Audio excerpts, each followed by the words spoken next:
Will the meeting please come to order? Today is Tuesday, June 18th, 2024. This is the 17th regular meeting of the current term of the Metropolitan Council of Nashville and Davidson County. Will all members of the council, as well as the public, please rise for the invocation and remain standing for the Pledge of Allegiance. The invocation is being offered this evening by District 12 Council Member Aaron Evans. As we gather here today as representatives of our diverse community, let us take a moment to pause and reflect. For those who follow the Christian faith, may we be guided by the teachings of love, compassion, and unity as we work towards the betterment of our city and its people. For those who follow the Islamic faith, may we seek strength and wisdom in our decisions, and may our actions reflect the principles of justice, mercy, and equality for all. For those who follow the Jewish faith, may we remember the value of harmony and understanding, and may we strive to build bridges of peace and cooperation among all residents of Nashville. For those who hold other beliefs or traditions, may we embrace the richness and diversity of our community, recognizing that our differences are what make us stronger together. As we convene this meeting today, let us set aside our individual interests and agendas and come together in a spirit of collaboration and goodwill.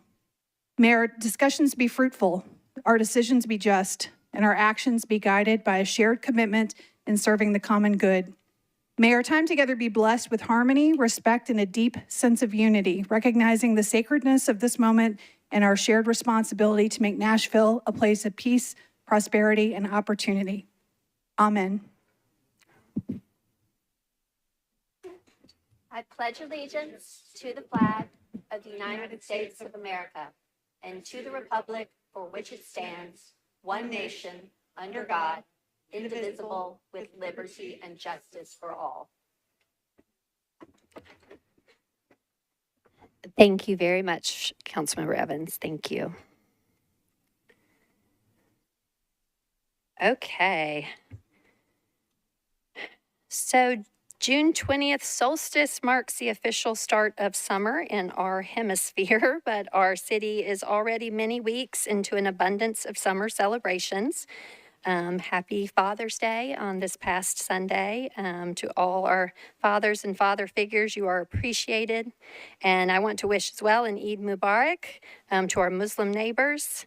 As it relates to summer celebrations, we had the Music City Freedom Festival, took place at our Hadley Lillard Park this past weekend.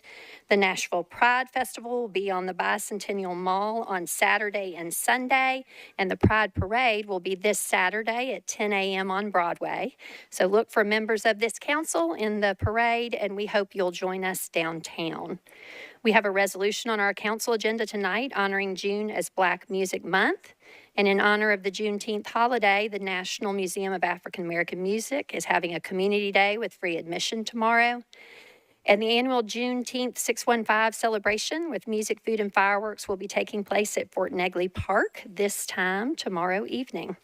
The Juneteenth holiday marks the 19th day of June in 1865 in Galveston, Texas, when a representative of the Union Army finally announced at the end of slavery there, in accordance with President Lincoln's 1863 Emancipation Proclamation, signed some 2 years prior. At the White House signing that made Juneteenth an official federal holiday in 2021, President Biden said, "Great nations don't ignore their most painful moments. We come to terms with the mistakes we made, and in remembering, we begin to heal and grow stronger." From our streets to our parks, our beautiful city has so many ways to commemorate, honor, and celebrate this week. So please stay hydrated, shaded, and safe out there. Metro government offices, the council office included, will be closed tomorrow, Wednesday, for the Juneteenth holiday. Lastly, council members, on your desks, you will find a notice memo from me for one vacancy on the Auditorium Commission. We will take nominations at the July 2nd meeting. So if members of the public are interested in service on that commission, please reach out to your council member. And members wishing to make a nomination, please be prepared for the next meeting. Without objection, we will suspend the calling of the roll and ask the clerk to record the names of the members present throughout the meeting. Is there a motion for approval of the minutes of the June 11th special meeting? Okay, there is a motion properly seconded, so without objection, the minutes of the meeting of June 11th are approved. Mr. Clerk, are there any messages from the mayor? There are no messages from the mayor. Thank you, Mr. Clerk. Okay, moving on then to elections. On our agenda, item E. Chair Sepulveda, first, could you provide a committee report as we're in our section of elections, just simply for the nominee to the CATV Special Committee, please? Yes, Vice Mayor. For the CATV Special Committee, for Daryl Wilson, rules voted 5 in favor, 0 against, 0 not voting, for a term expiring on March 1st, 2027. And with that, I would move for approval. Okay, you've heard the report and the motion to approve, or rather to elect. Because there is only one nominee for this seat, we can take this by voice rather than voting on our tablets. Is there any discussion on the nomination of Daryl Wilson? Okay, seeing none, is there anyone wishing to vote no or abstain before we proceed to the vote? Okay, seeing none, all in favor of Mr. Daryl Wilson for the CATV Special Committee, please say aye. Okay, congratulations to Mr. Wilson. I'm not sure if he is with us. If you are, sir, congratulations to you. Okay, Chair Sepulveda, next, a report for the candidates for the Transportation Licensing Commission, please. For the Transportation Licensing Commission, for a term expiring on April 30, 2026, rules voted on Erica Pinley, Annie Claver, Freddie Carr, and Kevin Warner, 5 in favor, 0 against, 0 not voting. Okay. All right, let's see. Members, election to this commission requires 21 votes. Members may vote for up to 2 of the 4 nominees. Your ITS is kindly getting your tablets ready. So, Mr. Clerk, when they are ready, would you please open the vote?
Okay, Mr. Nash, are you seeking to vote?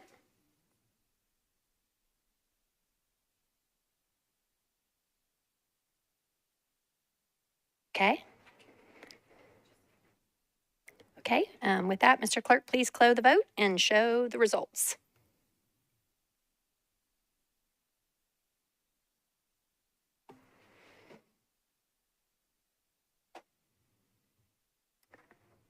Okay, with that, to fill 2 vacancies, council has elected Erica Penley and Annie Claver.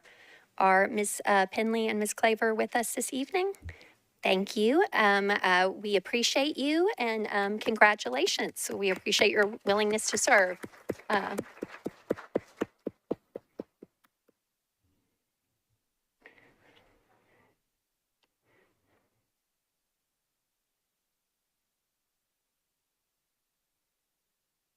Okay, Chair Sepulveda, we are now in section F of our agenda, which shares all persons that were scheduled to appear before the Rules, Confirmations, and Public Elections Committee this evening for interviews in what is now a 2-meeting process. So no votes will be taken by the body in this section of the agenda other than for deferrals, and the re-referrals back to committee will be by rule. So Chair Sepulveda, a committee report, please. First for any deferrals, if there are any. There are no deferrals.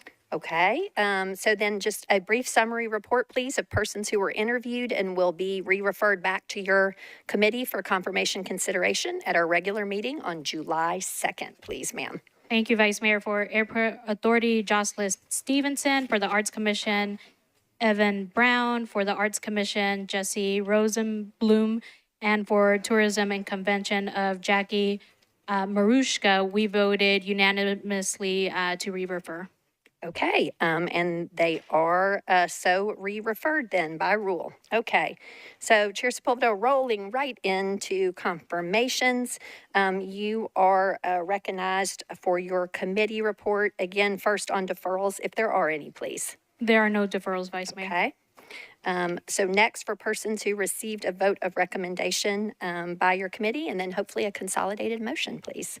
Thank you. For the Airport Authority, appointment of Glenn Farner for a term expiring on January 31st, 2031. Rules voted 6 in favor, 0 against, 0 not voting. For the Bicycle and Pedestrian Advisory Commission, appointment of Alvin Haney for a term expiring on August 1st, 2026. Rules voted 6 in favor, 0 against, 0 not voting. For the Metropolitan Transit Authority, reappointment of Janet Miller for a term expiring on June 1st, 2029. Rules voted 6 in favor, 0 against, 0 not voting. For the Sustainability Advisory Committee, appointment of Matthew Taylor for a term expiring on April 15, 2026. Rules voted 6 in favor, 0 against, 0 not voting. For the Tourism and Convention Commission, appointment of Kuwan Taylor for a term expiring on June 30, 2027. Rules voted 6 in favor, 0 against, 0 not voting. With that, I would move for approval. Okay, thank you so much. Is there a second? Okay, is any member seeking to be recognized to remove an item from this consolidated slate or to be recorded as abstaining on a particular confirmation here in section G? Okay, seeing none, without objection, we'll be voting on all these items together. Is there any discussion on this collective slate of appointees for confirmation? Okay, seeing none, all in favor, please say aye. And any voting no or abstaining? No. Okay. All right. With that, council then has confirmed, let's see, these folks. And so we are grateful to everyone who has been confirmed this evening for their willingness to serve our city. If you have returned to join us in chambers this evening and were confirmed, would you please stand to be recognized? Okay, and if you are watching from home, and for the record, congratulations, and we appreciate you. But we are appointing, and council has confirmed to the Airport Authority, Glenn Farner, Alvin Haney to the Bicycle and Pedestrian Advocacy or Advisory Commission, Ms. Janet Miller to the Metropolitan Transit Authority, Mr. Matthew Taylor to the Sustainable Advisory Committee, and Quan Taylor to the Tourism Convention Commission. Thank you, sir. We appreciate you.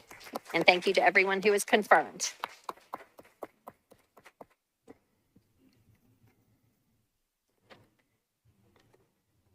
Okay, council members, we are now on section H of our agenda, nominations. We will take nominations, and please enter the queue to do so, for the Nashville Music, Film, and Entertainment Commission.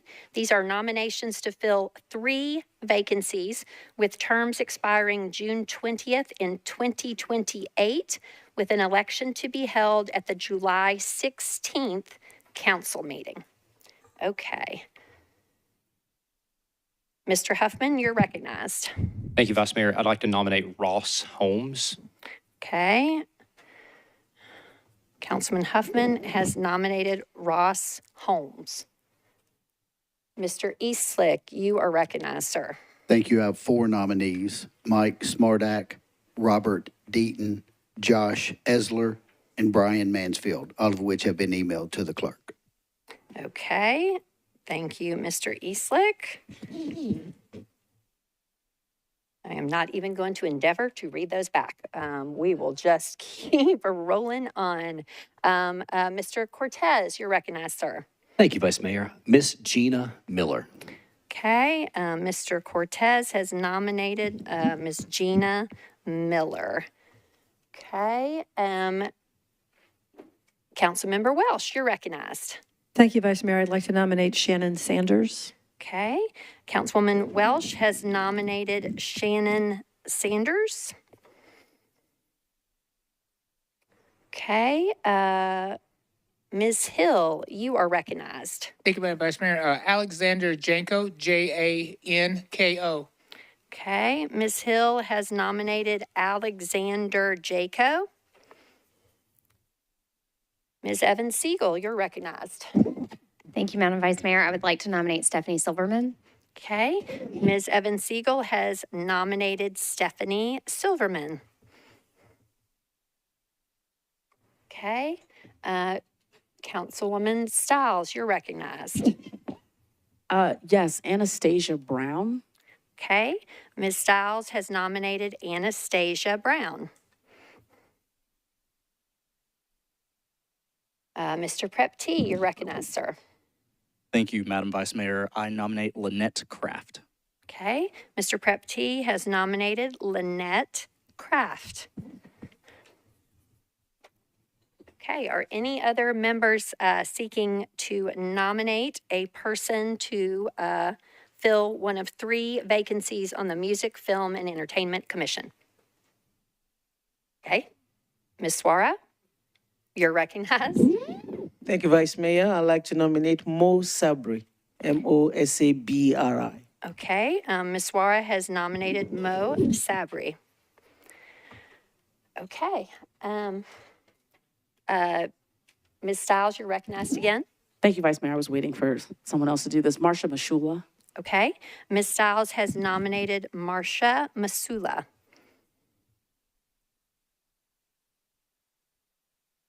Okay, last call.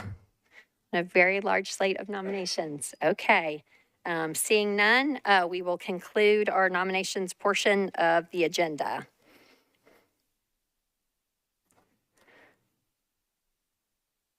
Okay.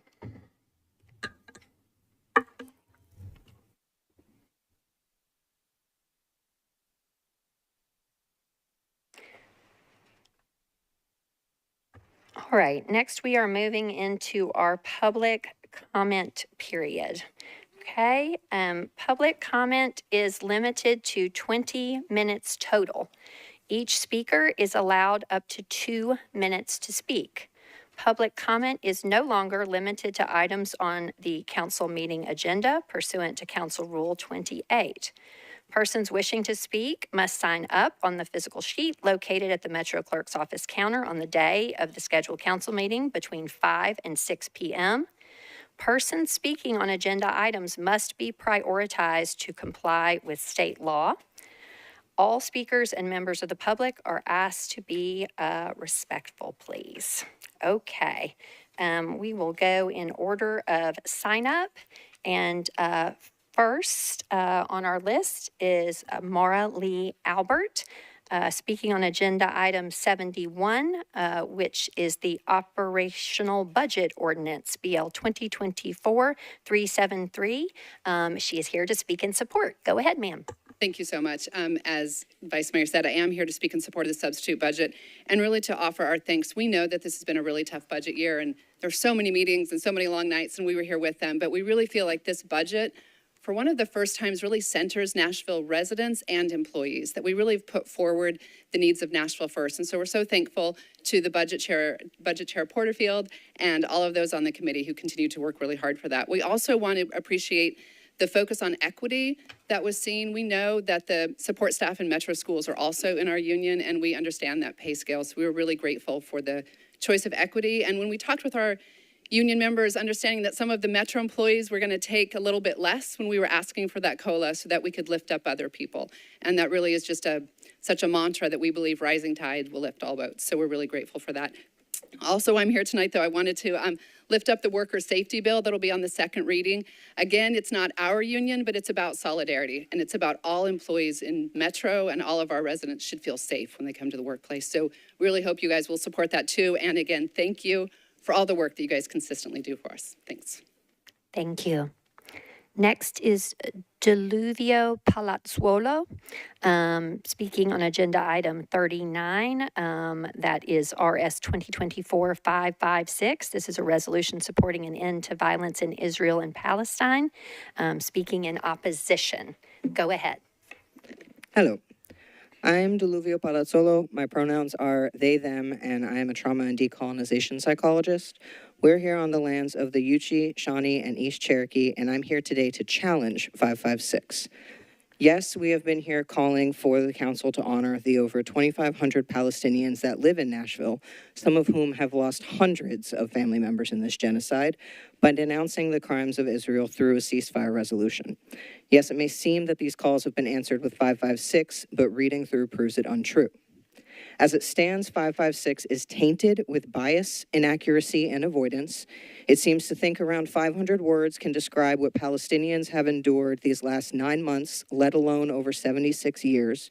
It alludes to the need for aid, but doesn't say how much, why, or that Israeli settlers are destroying aid convoys with IOF assistance.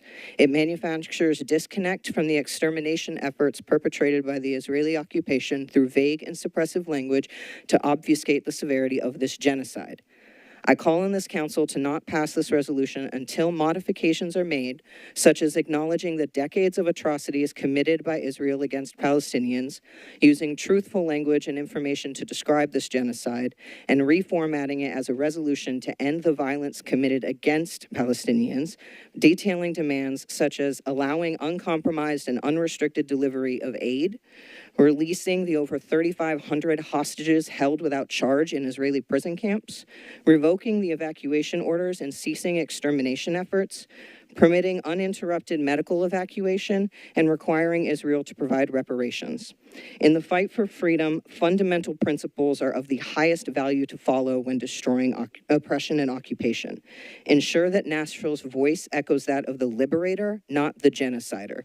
Amend 556. Thank you. Next is Silva Brooks. No clapping, please. There is no clapping, please. No clapping, please. Thank you. Next is Silva Brooks, agenda number 71, the operating budget ordinance, BL 2024-373, speaking in support. Go ahead. Good evening, everyone. My name is Silva Brooks, and I'm an employee with MNPS. I want to use this time to thank Ms. Delisha Porterfield and the other council members who are showing courage by prioritizing Metro workers in this year's budget. We are the hands and the feet and the backbone of this city, and it cannot continue to run without us. I encourage the rest of the council to stand with us, your workers, stand with us, and please do the right thing. Please vote for the substitute amendment and approve a 4% COLA for all Metro and MNPS employees. Thank you. Thank you. Next is Meade Forsyth, also speaking on the operational budget in support. Go ahead, please. All right. Hello. I am here with SEIU. I'm a Metro Nashville employee as well. I work at the Richland Park Branch Public Library at 4711 Charlotte. My birthday is Friday. And thank you. I'm from Donaldson. They have a new library opening up on Monday, so that's technically also a birthday. I also just wanted to thank you all for the substitute budget. We see and appreciate this 4% COLA, feel seen, and I also appreciate the $1 million to the varsity spending plan for our community centers, which will be just a great thing for our communities. It can take some of the pressure off the libraries to provide every service in the world. We just need to diversify the ways we show up for each other. And I just wanted to thank you all for investing in us as a community and in all of our communities here. Thank you. Thank you. Next is Mackenzie Beauchamp, also speaking in support of the operational budget, agenda item 71. Go ahead. I'm Mackenzie Beecham, and I live in District 32. I'm in my 9th year teaching in MNPS. I'm a lifelong teacher, a lifelong Nashvilleian. Sure, I've been teaching all my life too.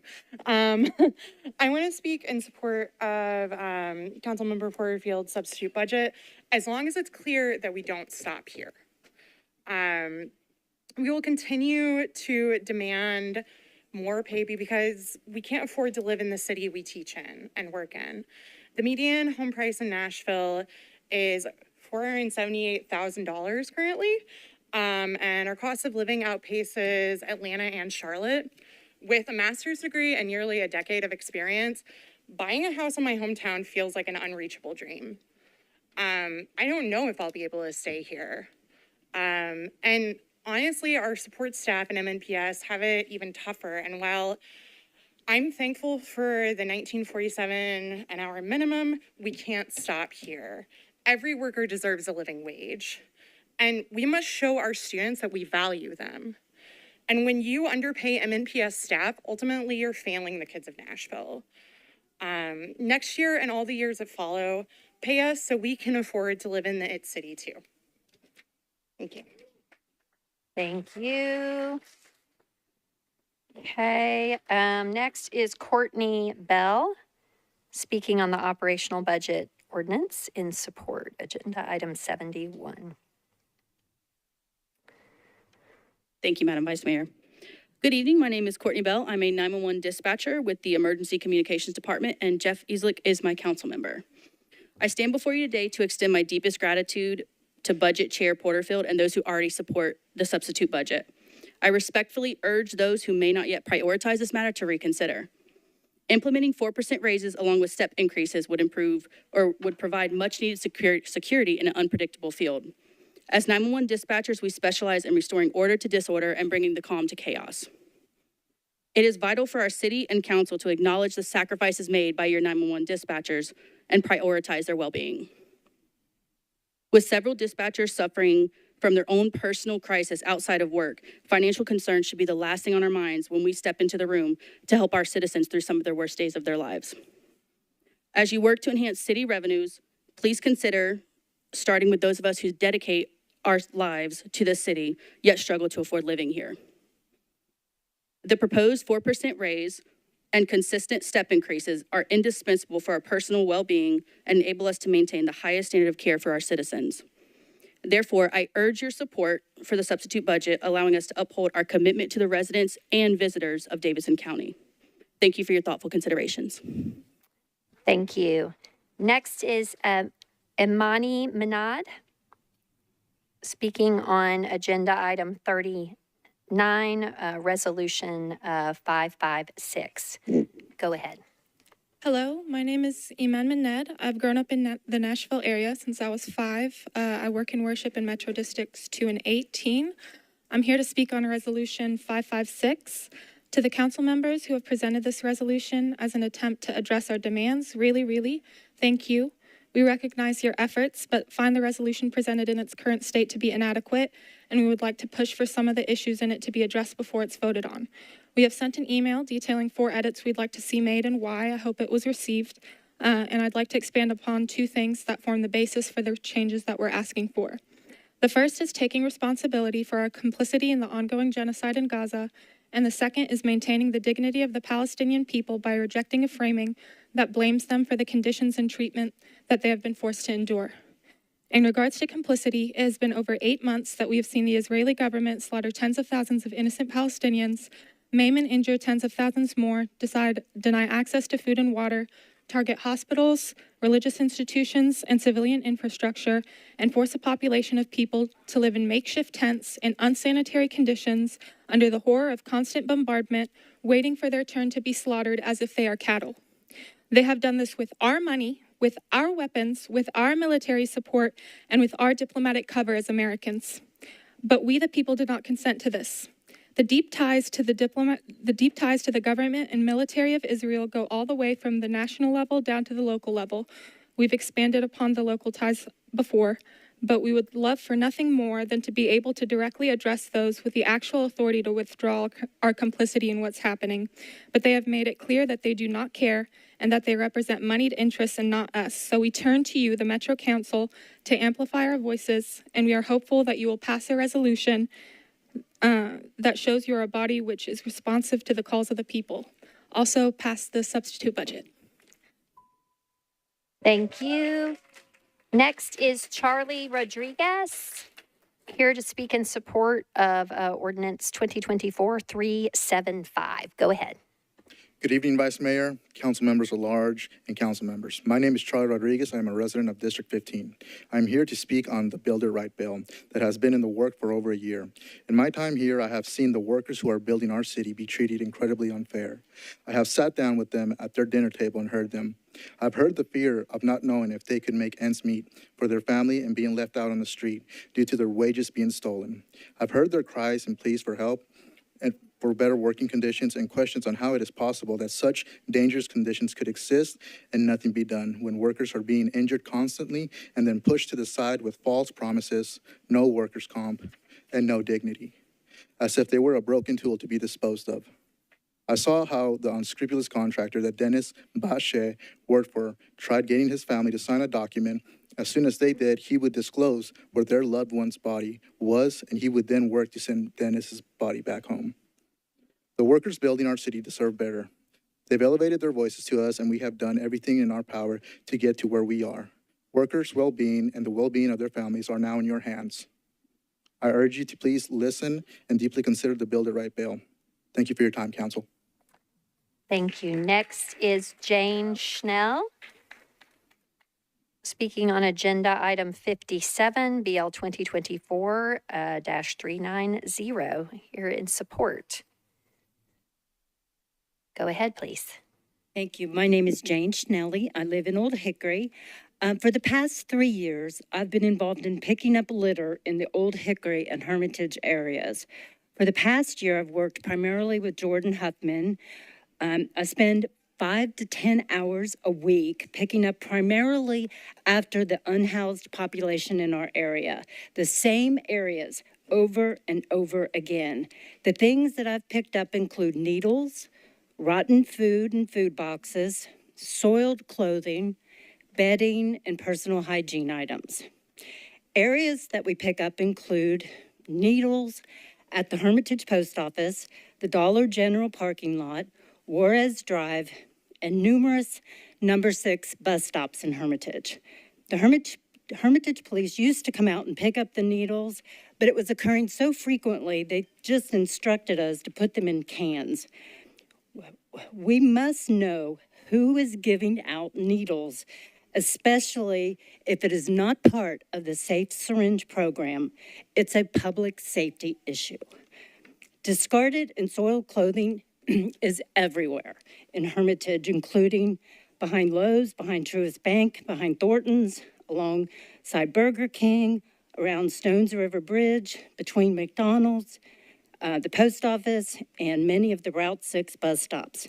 Most recently, I've cleaned up a garbage bag full of moldy bread that appears to be from Panera, left at the bus stop in Hermitage in front of Papa John's. 2 weeks ago, after seeing a pickup truck marked Water Bottle Ministry, we began picking up discarded packaging for cases of water bottles all along Lebanon Pike and Old Hickory Boulevard. And just today, I saw a young man pushing 3 propane tanks in a shopping cart down Lebanon Pike. We also pick up a lot of blessing bags in Hermitage. Anyway, it's out of control. We need to have Metro oversight of what is being given out. Thank you. Thank you. Next is Isaiah Kallman.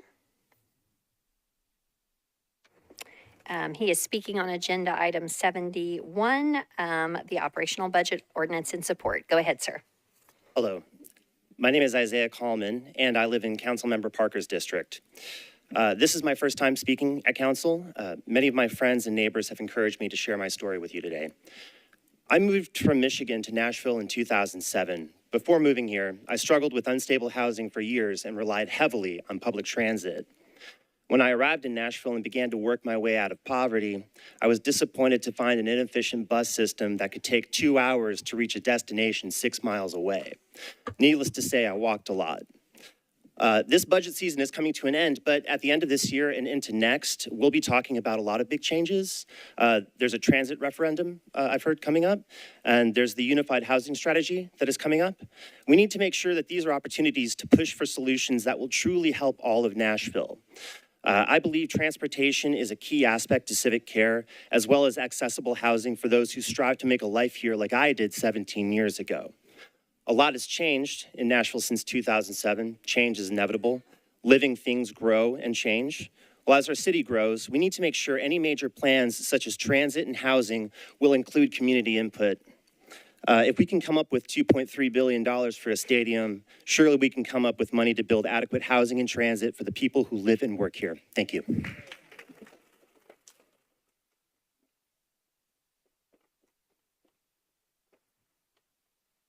Okay, that concludes our 20 minutes of public comment time. We do understand that other folks have signed up. We do have a little bit of a difference in our sign up at this time. We don't have very obviously indicated a wait list, but what we do clearly indicate is that we have 20 minutes total and people can speak a max of 2 minutes. And even if folks are speaking less than that, we can't exceed our 20 minutes. So for those who are also listed here, we do apologize that we don't have that time. But we thank you for being here and your willingness and desire to speak with us. So thank you. Okay, that concludes public comment. And bless you. And now we will move to our one resolution on public hearing. Spanish interpretation services are available for our public hearing. And this evening, Karina Valdez from our council staff team is here as the interpreter. Ms. Valdez, can you please share how you can help folks, please? Sure. Buenas tardes. Mi nombre es Karina Valdez. Si alguien necesita asistencia, estaré sentada a mi izquierda. Gracias. Thank you, Ms. Valdez. We appreciate you. Okay. Our one item for public hearing is Resolution 2024-523, sponsor Toombs. This is a resolution exempting 488, 490, 492, 494, 496-1, and 496-2 West Trinity Lane from the minimum distance requirements for obtaining a short-term rental property not owner-occupied permit pursuant to the Metropolitan Code of Laws, Section 6.28.030B2D. Ms. Toombs, you're recognized. Thank you, Madam Vice Mayor. Request to open a public hearing. Okay. Or do I need a committee report first? Let's see. Yes, ma'am, I guess you do. This was referred to GovOps. Thank you, ma'am. Ms. Chair Bradford, you're recognized. Government Operations considered this resolution and we approved 7 in favor, 0 not voting, 0 against. Okay, 7 in favor, 0 not voting, 0 against. Okay. With that committee report in, now I declare the public hearing open. Would all members of the public here in support of this bill please raise your hand? Okay, I see 2 folks in the back left corner raising their hand in support. Would all members of the public here in opposition to this bill please raise your hand? Okay, seeing no one here in opposition, do the folks in support seek to be recognized? Okay, Ms. Toombs, they are shaking their head no. Okay. With no one seeking to be recognized, whether in opposition or support, I declare the public hearing closed. And it's back to you, Ms. Toombs, on your bill. Thank you, Madam Vice Mayor. I move for approval with a brief comment. Go ahead, ma'am. Colleagues, I placed a letter on each of your desks explaining this exemption. This is a 19-unit development that is on a major corridor in my district, West Trinity Lane. The development is next to a school property. However, these 6 units are on the furthest side of the development and are well over 100 feet from the actual school building. Actually, some of the units are not even visible from the school building. I know there's some discussion last meeting about affordable housing. I have always been a strong proponent of affordable housing. I have spearheaded multiple workforce development projects in my district. About 13% of the Barnes funding projects are in my district. I've done several LIHTC and mixed income tax credit developments in my district. This development is complete. The units are $800,000 to $900,000. They're 3 stories with rooftop decks. So this development is not going to help solve the affordable housing crisis in Nashville, but the other projects in my district will. And the purpose of this exemption was so that we can consider circumstances in which it's appropriate to have non-owner occupied short-term rentals next to the property line of a church, park, or school. And in this particular situation, I believe that the exemption is appropriate, and I renew my motion. Okay, you've heard a motion to approve with an explanation from Ms. Toombs. Did I hear a second? Okay, it's properly moved and seconded. Is there any discussion on this matter? Okay, seeing none, we can, I guess, take this by voice. All in favor, please say aye. Any voting no? Any abstaining? Okay. Mr. Clerk, can you please record Ms. Swara and Ms. Welsh as abstentions? Okay. This resolution passes. Okay. That was just one item on public hearing. So we are now going to move into our consent agenda. We are going to dispose of the consent agenda, colleagues, and then between the consent agenda and the regular resolutions, without objection, I will pull the operational budget, the tax levy, and creating new positions forward, okay? But that's going to happen after consent. Okay. So all resolutions and second and third reading ordinances on this agenda are included on the consent agenda if recommended for approval unanimously by all committees to which the item was referred. Items on the consent agenda will be voted on at a single time. The item number, along with the resolution and ordinance number of the items on the consent agenda, will be read by me, and the bill's captions will be displayed in chamber on our monitors and on screens at home and online.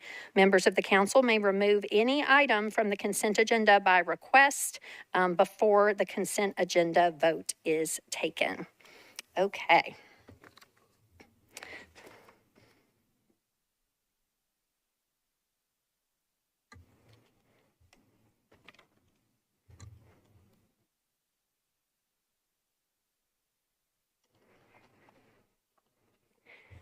Okay, our first item proposed for the consent agenda is agenda item 7, resolution 2024-524. Agenda item 8, resolution 2024-525. Agenda item 9, resolution 2024-526. Agenda item 10, resolution 2024-527. Agenda item 11, resolution 2024-528. Agenda item 12, resolution 2024-529.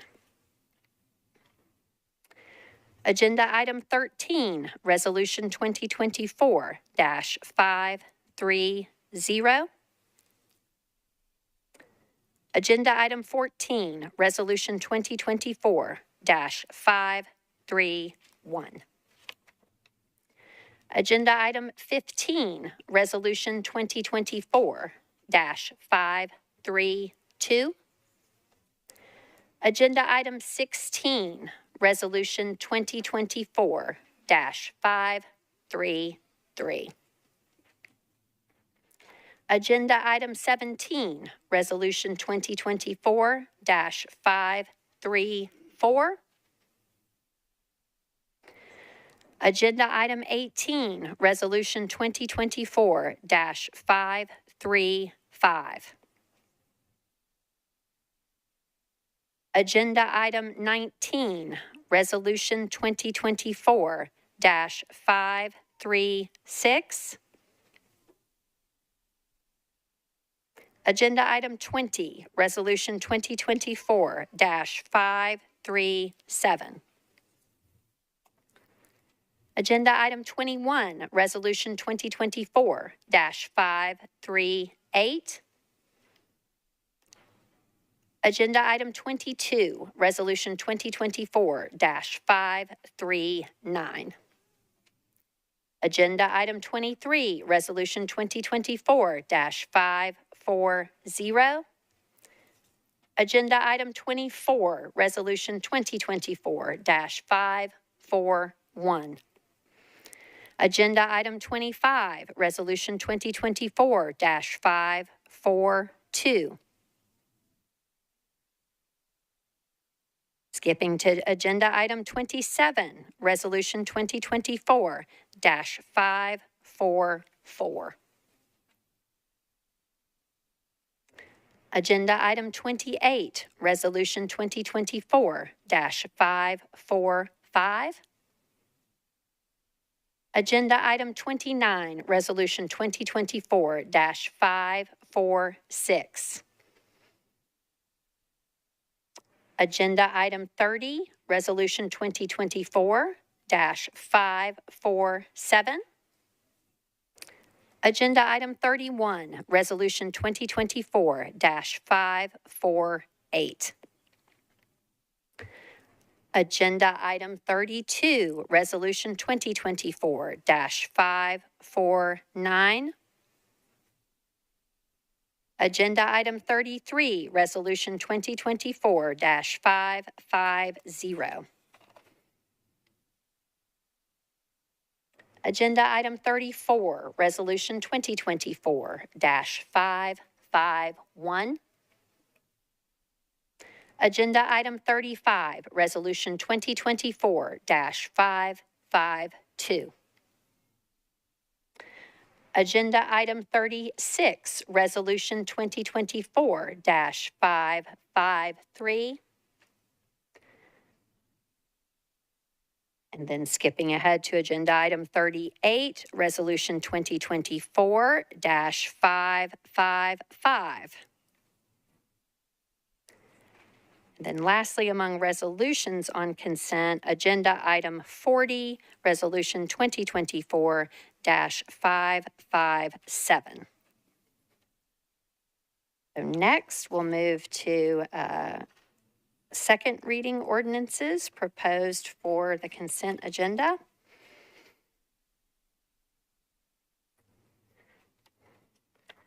First among those is agenda item 57. Ordinance BL 2024-390. Next is agenda item 59. Ordinance BL 2024-392. Agenda item 60. Ordinance BL 2024-393. Agenda item 61, ordinance BL 2024-395. Agenda item 62, ordinance BL 2024-396. Agenda item 63, ordinance BL 2024-397. Agenda item 64, ordinance BL 2024-398. Agenda item 65, ordinance BL 2024-399. Okay, that's a last among our second reading ordinances proposed for the consent agenda. And then lastly, third reading ordinances proposed for the consent agenda. First among them, 67, which is ordinance BL 2024-272. And then next, skipping forward to agenda item 74, ordinance BL 2024-377. Agenda item 75, ordinance BL 2024-378. Agenda item 76, ordinance BL 2024-379. Agenda item 77, ordinance BL 2024-380. And then lastly, agenda item 78, ordinance BL 2024-381. Okay. You have heard the reading of all the items on the proposed for the consolidated consent agenda. Do any items need to be removed from the consent agenda? If so, if members would please join the queue to make your requests. Okay, Councilman Bradford, you're recognized, sir. Item 29, RS 2024-546.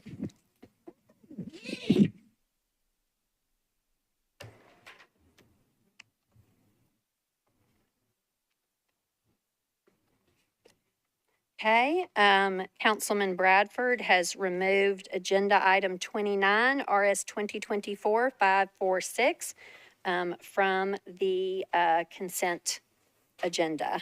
Next is Councilwoman Toombs. Go ahead. Thank you, Madam Vice Mayor. Item number 67. Okay. Right, Ms. Toombs is removing agenda item 67, BL 2023-272, from among the third reading ordinances. Okay. Okay, next, Councilman Nash, you're recognized, sir. Thank you, Madam Chairman. Bill number 60, Bill number 2024-393. Okay, so that's agenda item 60, BL 2024-393. Great, thank you. Will be removed from consent.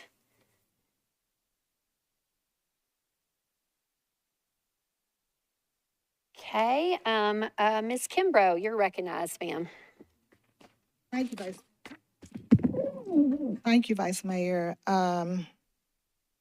Item 57, BL 2024-390.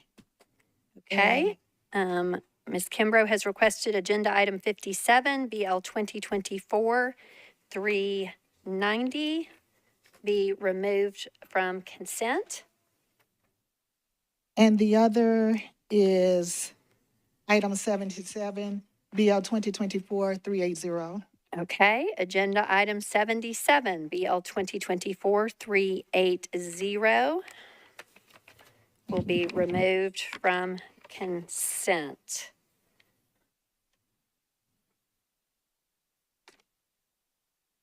Okay, Ms. Welsh, you're recognized, ma'am. Thank you, Vice Mayor. I would like to pull item number 19 and item number 22. Okay, agenda item 19 is resolution 2024-536. And I apologize, Ms. Welsh, the second one. Item number 22. 22, resolution 2024-539.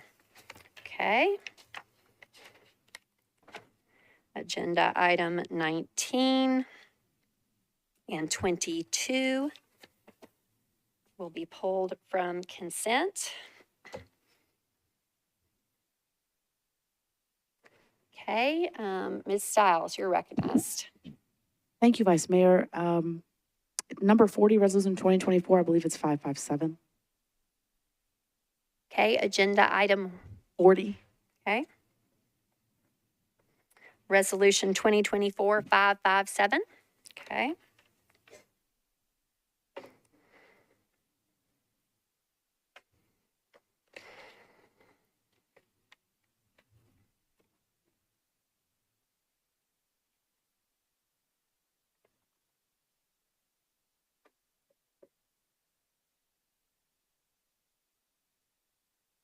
Okay, are any other members seeking to remove items from the consolidated consent agenda? Okay, seeing none, we will move in to committee reports for items that remain on the consent agenda. Okay.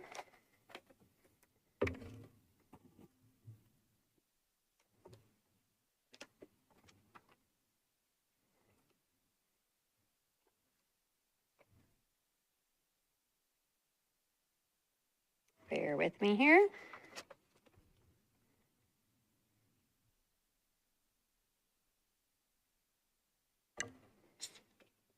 Okay.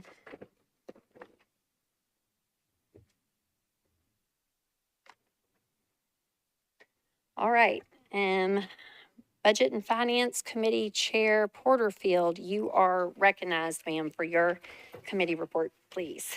Thank you, Vice Mayor. Budget and Finance considered the following items: RS 2024-524 through 535.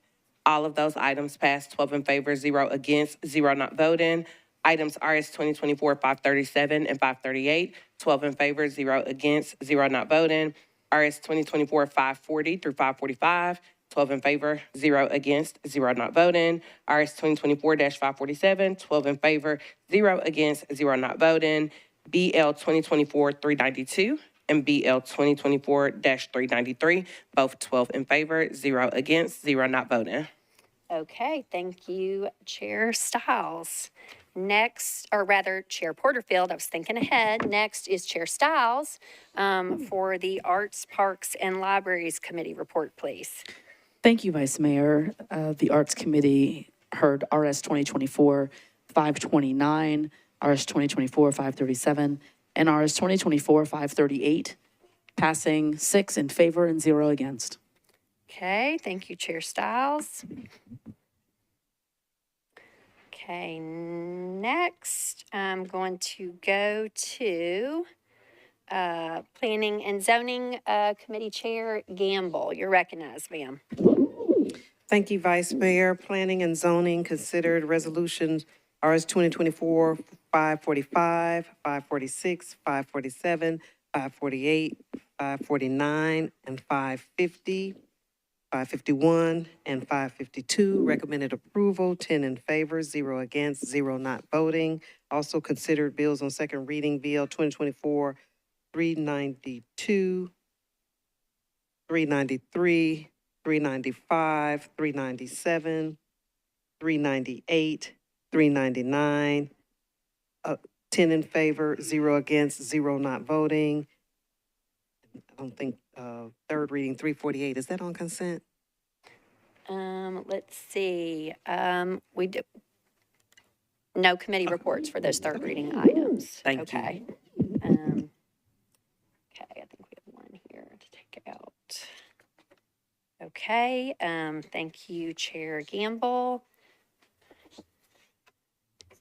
Next, then is Public Health and Safety, Chair Evans. You're recognized, ma'am.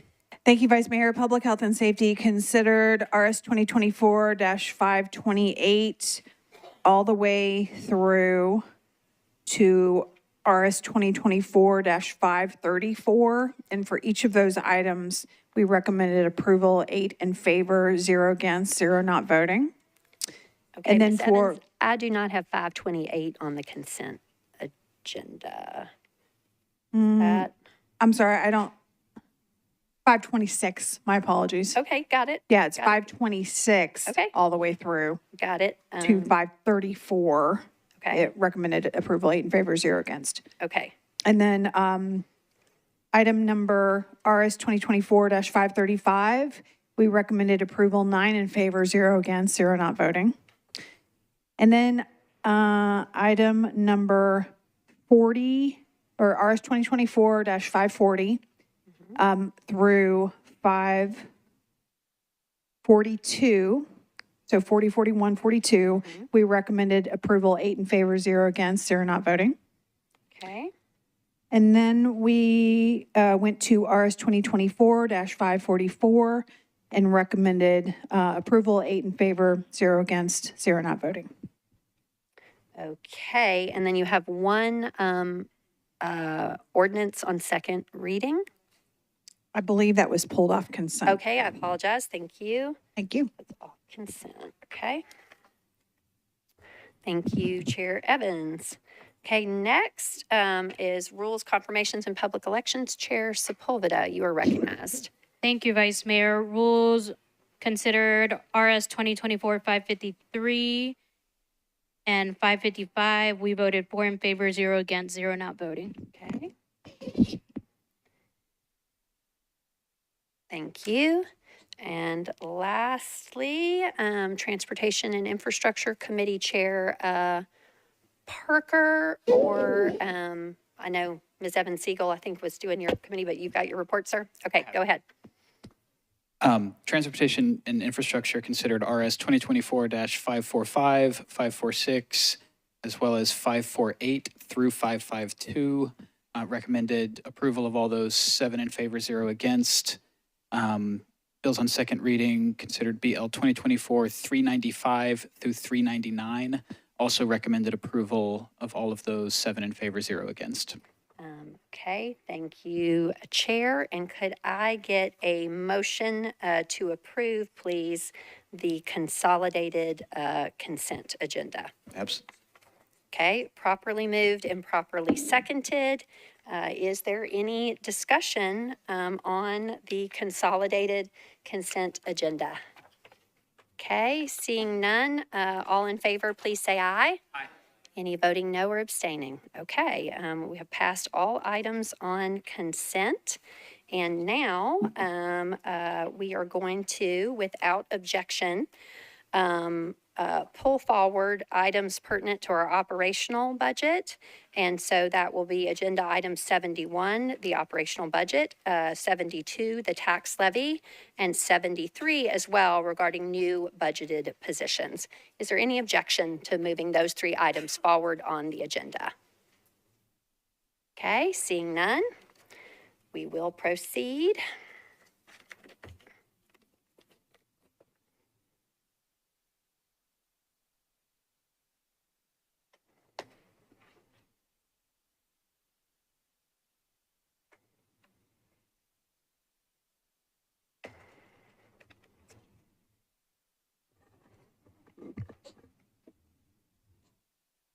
Okay.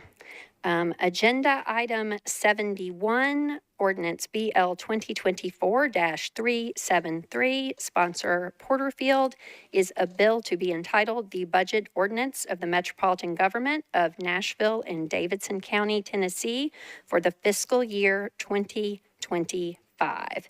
Chair Porterfield, you are recognized. Thank you, Vice Mayor. I would like to call for committee reports, or do I move the substitute first? Let's see. Just committee reports first, sure. Okay, thank you. The committee took up one of the 7 amendments on the substitute, and that was amendment number 4. The committee voted 1 in favor, 9 against, 3 not voting or abstaining. The other amendments were either withdrawn or they did not get a second, so they were not moved. The committee voted for the substitute budget as substituted with no amendments, 13 in favor, 0 against, and 0 not voting. And I would move for approval with an explanation. Okay. Is there a second? Okay, so the budget is properly before us. Now it's back to you regarding your substitute chair. Thank you, Vice Mayor. First, I would like to say thank you so much to Mayor O'Connell for giving us a great starting point. Okay, I apologize. You need to move your substitute. I would like to move my substitute, Okay. Vice Mayor. Yes, is there a second for the substitute? Okay, now we are on the Now we're good? substitute. Okay. Yes, ma'am. Thank you. I would like to thank the mayor for giving us a really great foundation to start off with. Vice Mayor, thank you for this opportunity to serve as the Budget and Finance Chair. Thank you to Director Crumbo and your team for all of your hard work. And a very, very special thank you to Aaron Pratt Rose and his team for doing everything that they did to make this budget come together. To Director Darby and the council staff for all of your hard work, and to Vice Chair Toombs for all of your insight, and as well to all of my colleagues who worked diligently through wish lists and through the budget hearings process. My focus for this year's budget was to utilize an equity lens to priority the residents of Nashville, particularly our youth and our city employees who are vital to making our city thrive. What's included in the substitute budget is an additional 0.5% COLA, which would increase our cost of living adjustment to a 4% COLA, which means 95% of our Metro employees, including our MNPS employees, will now be will be at 7% additional compensation from last year. This lifts our lowest paid MNPS workers to $19.47 per hour plus their steps, which we know we still need to get it higher, but this is a great step in the right direction. This includes $300,000 for our Build It Right Worker Board to ensure our city's contracts adhere to worker safety standards. This includes $1 million to the varsity spending plan, which $250,000 of that will go to our Parks Department for additional programming for our community centers, and $750,000 will go to create an Office of Youth Safety. That would include 1 director and 4 positions, as well as funding for programming. Of those 4 positions, 1 will be a parks liaison to offer a restorative justice program, a pilot with our Parks Department that we're looking at hopefully piloting that at the Napier Community Center to address youth violence. This will be both offering restorative justice support for our youth, as well as conflict resolution skills to hopefully teach our youth on the front end how not to get into conflict, and if they do get into conflict on the back end, to restore those relationships. This will include $159,000 to RAFA Institute, which does restorative justice diversion for juvenile and throughout the juvenile and adult court. It includes an extra almost $750,000 for the fire department for the REACH program, funding at 3/4 of the year, and additional funding for health for the REACH program so that we can expand our outreach when someone's having a mental health crisis. Our first responders are able to come out with the health department, and this expands it to include nights and weekends. This includes 2 crisis counselors for the fire department, over $1 million for indigent defense funding, of which $900,000 will go to the public defender's office for additional positions, and $400,000 to the indigent defense and excellence and advocacy. Chair, hang on just a minute. Members, without objection, rather than yielding time, et cetera, I'm just going to extend Chair Porterfield, in the interest of public information and clarity, the time to describe her substitute. So, Mr. Clerk, if you would please just apply additional time there. Go ahead, ma'am. Thank you so much. So that's $400,000 for indigent defense fund, up to $250,000 for an arts equity study.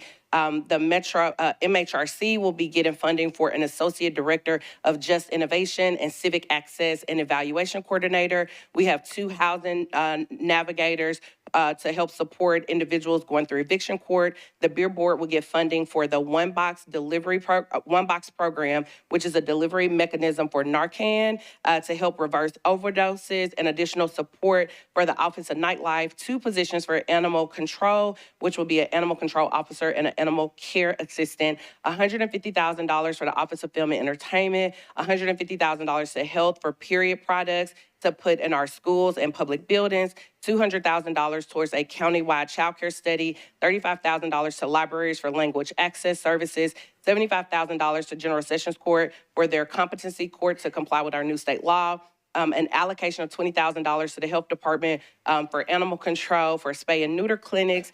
$75,000 is being allocated for our Safe Bar program, $150,000 to the Mary Parish Center to support victims of domestic violence, $60,000 to the Tennessee Justice Center, $50,000 for the MC3 program, $25,000 to Sister Cities, and $15,000 to Neighbor to Neighbor.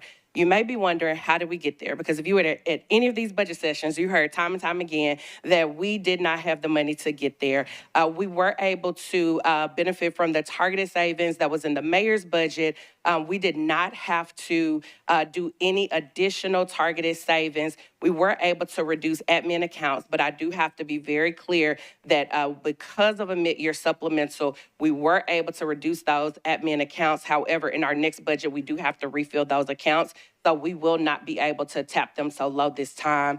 But I'm very proud of this budget because without raising taxes, without laying anyone off, without reducing any services, we were able to focus on our workers. We were able to focus on our community. We were able to focus on the youth. And when we look at our budget, we consider this a moral document. We were able to do this work and lead with our values, and we are creating the world that we want to live in. And we have the opportunity and the obligation to do that, and this budget does that. So again, in what we considered the tightest budget year since COVID, we were able to, as someone on Twitter said, squeeze blood from a turnip. And with that, I thank all of my colleagues, and I ask you for your support on this budget.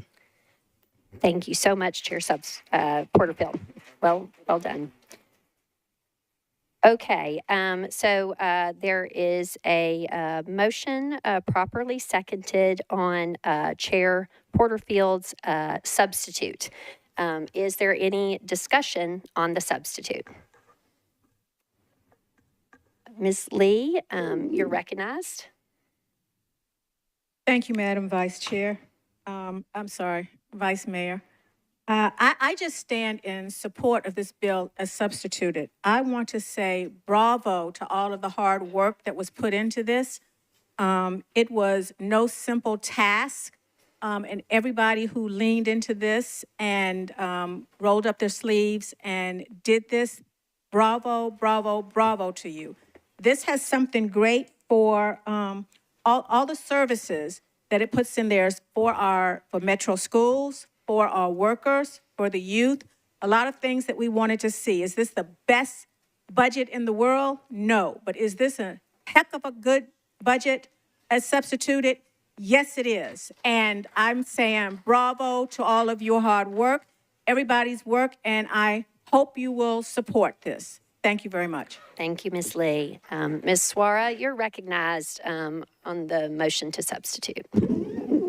Thank you, Vice Mayor. I talked to Councilmember Porterfield on Saturday, and I told her that she might need a new nickname. I don't know whether it's magician, I don't know whether it's the dollar stretcher, I don't know whether it's the turnip, whatever she calls it, but she did the miracle. And I also wanted to thank this council member because I was at the budget work session and a lot of people showed up. And a lot of people gave their input. So, and thank you to the staff. And yeah, you kept saying 4 million, 4 million. So how did it happen? So I want to say, as someone that's been here for about 5 years, this is my 5th budget. I look forward to the budget sitting as a CPA, and I can almost always go to where I can find money for the substitute. And it was very shocking this year that when I pick up that book, they've already cleaned it. There was nothing. Absolutely nothing. And I wasn't sure how we were going to be able to do what we needed to do. But I think it took a leader that was very determined, that was very strategic, that brought everybody along and would not take no for an answer. And I think that's what we needed. This is a very difficult budget year, but what we were able to do with what we got, I want to thank Councilmember Porterfield. She was incredible, she was amazing, and everybody that made it happen. So I'm going to stand in support of this and ask you all to support it. It does everything that it's supposed to do. It listens. There's equity in there. Everything that we put on the wish list, almost everything, made it in there.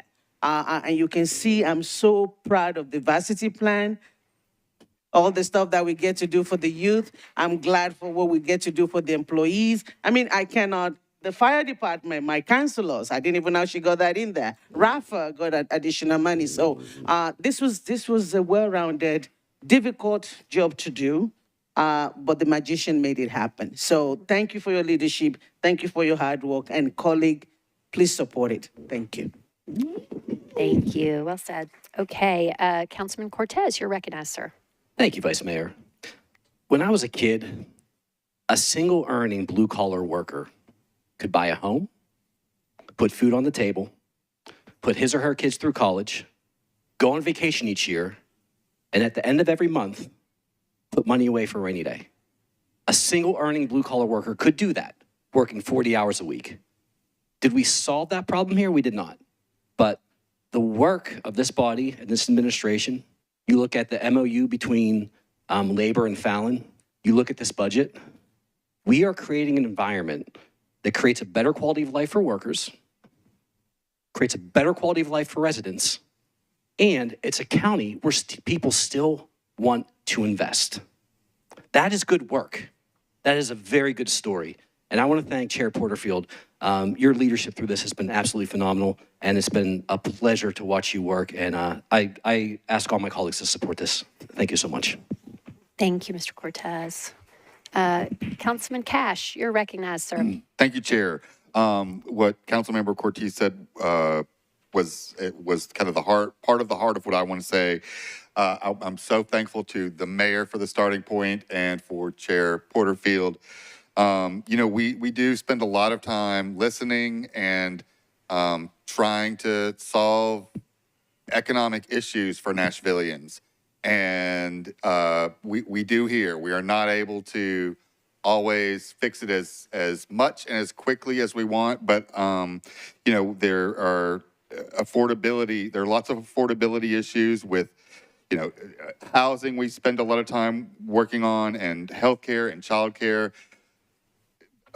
We need to remember, and I think the chair did, that part of what's on us is to make sure that we remember that it's also an income problem, not just an affordability problem, but that we have to look at income and we can help that all Nashvillians, but we need to put our own employees, our own workers first, make sure that they can earn a living wage. And I think this budget does that even in a tough year. And and as somebody said earlier, it's not, we haven't solved it, but this is a good start. Thank you. Thank you. Councilwoman Evans Siegel, you're recognized. Thank you, ma'am. Tonight I rise in support of this budget.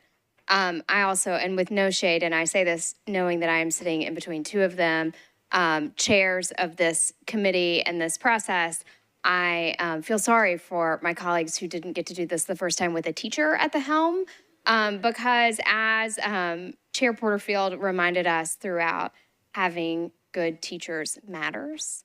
Having teachers who can shepherd people together in a group who might come in the room with different priorities and get us on the same page at the end of the day matters. I'm thankful that she showed us that, and in doing so, we were able to take care of our teachers, and we were able to take care of our Metro employees. The finance department, I want to thank them for doing the hard work of finding the money before they sent it to us, even though it made it less fun for all of us.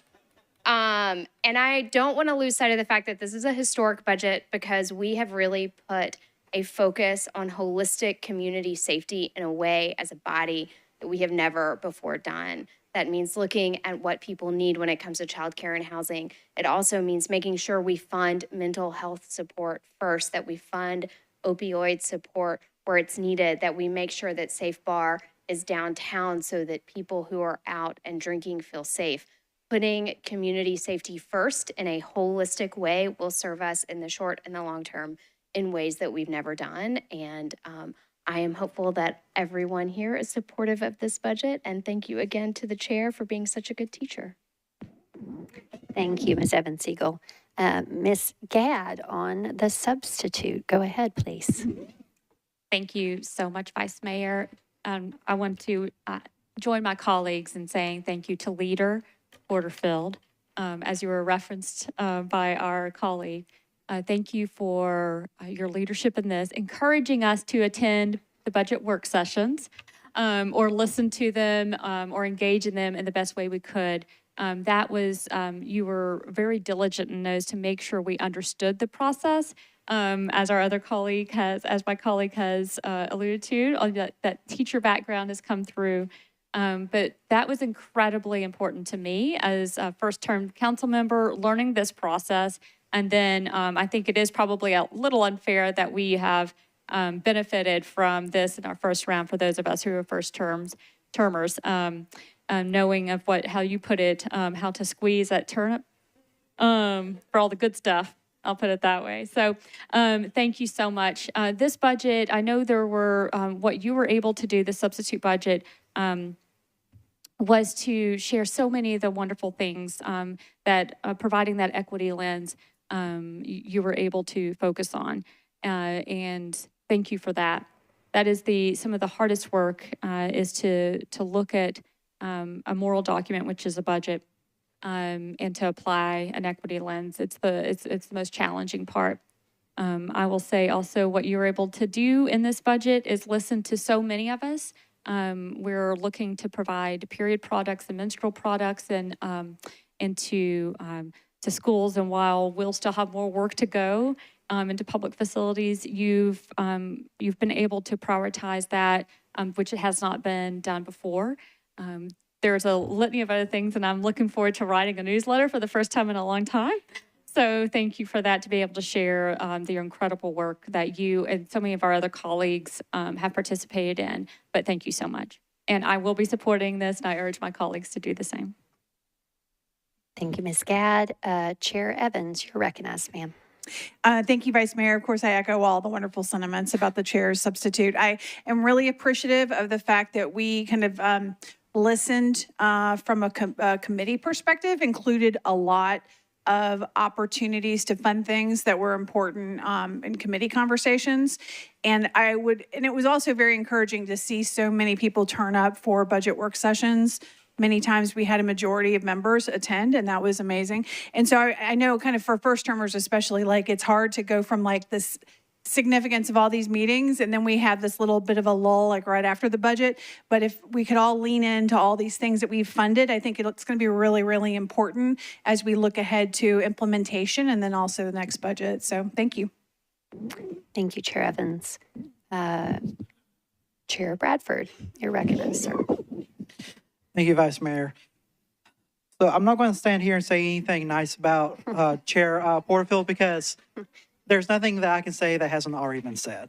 But I will say this. I don't typically like to speak on behalf of my colleagues, but I'm going to tonight and go on the record and ask the Vice Mayor, despite any objections from Chair Porterfield, I would like for her to be budget chair for the remainder of this term because she's done such a good job. I will take it under advisement. Do not take no for an answer. Okay, Ms. Benedict, you are recognized. Thank you, Vice Mayor. I'll be quick. First, superb job, Chair. Great job to everyone else. I'm thrilled for all the people who are going to be positively impacted by this. And colleagues, please join me in voting yes. Thank you. Vice Chair Toombs, you are recognized, ma'am. Call the question. Okay. Okay. Ms. Toombs has called the question. This is a non-debatable motion that requires 2/3 of those voting.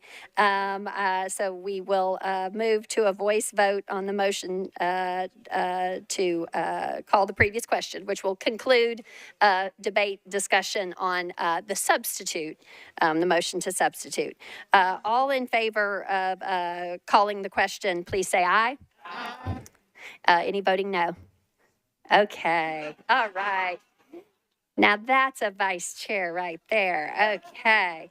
All right, so that ends debate and discussion on the motion to substitute, which has been properly seconded. And so at this juncture, we are going to, I guess, particular to the substitute. We just get the substitute on and then the final. Okay. So we can do the motion to substitute colleagues by voice at this juncture. And so we'll move ahead with that. Would all in favor of the substitute budget as presented by Chair Porterfield, please say aye. Any voting no? Any abstaining? Okay, so now we are on the budget as substituted. Congratulations, Chair. Okay, and so now then I need a motion from you, Chair Porterfield, please. Move for approval. Okay, so there is a motion to approve the budget ordinance as substituted. Is there any discussion on the motion to approve? Okay, Ms. Vo, are you seeking to be recognized? No? Pardon? No. Okay, Mr. Prepti, are you seeking to be recognized, sir? Okay, go ahead, sir. Thank you, Madam Vice Chair. I just wanted to say very briefly, or Madam Vice Mayor wanted to give Chair Porterfield her flowers and say thank you for not only just working diligently to make sure that all of council's priorities are placed here, but also thank you to every single one of our citizens who came out to make sure that we are holding true to the promise that we made whenever you elected us to take care of the people of the city. So thank you so much, Madam Chair, and I yield the rest of my time. Okay. Ms. Toombs, Vice Chair Toombs, you are recognized. All the question. Okay. Ms. Toombs has also called the question. There is no one else in the queue. Well, yeah, there's no one else in the queue, Ms. Toombs. So thank you, Margaret, in my ear there. Okay, seeing no one else seeking to be recognized, the question having been called, no one in the queue, et cetera, we are now going to move to vote on the substitute budget. Was anyone, okay. No one else is in the queue. All right, so Mr. Clerk, would you please open the machines for the vote on the budget as, operational budget as substituted, please?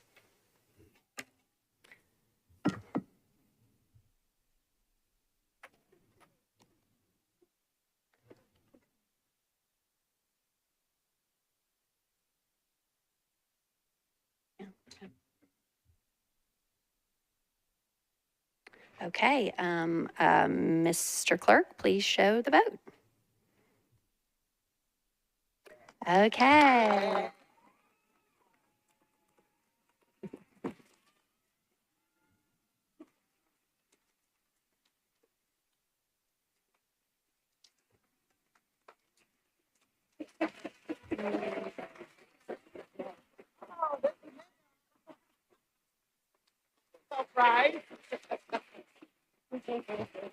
Okay. All right. Good work, Chair and Council. Okay, next we are going to move to agenda item 72. This is ordinance BL 2024 dash. Have you called a point of order? Okay. Ms. Welsh, I kept looking at you. You would move an amendment during discussion on the budget as substituted.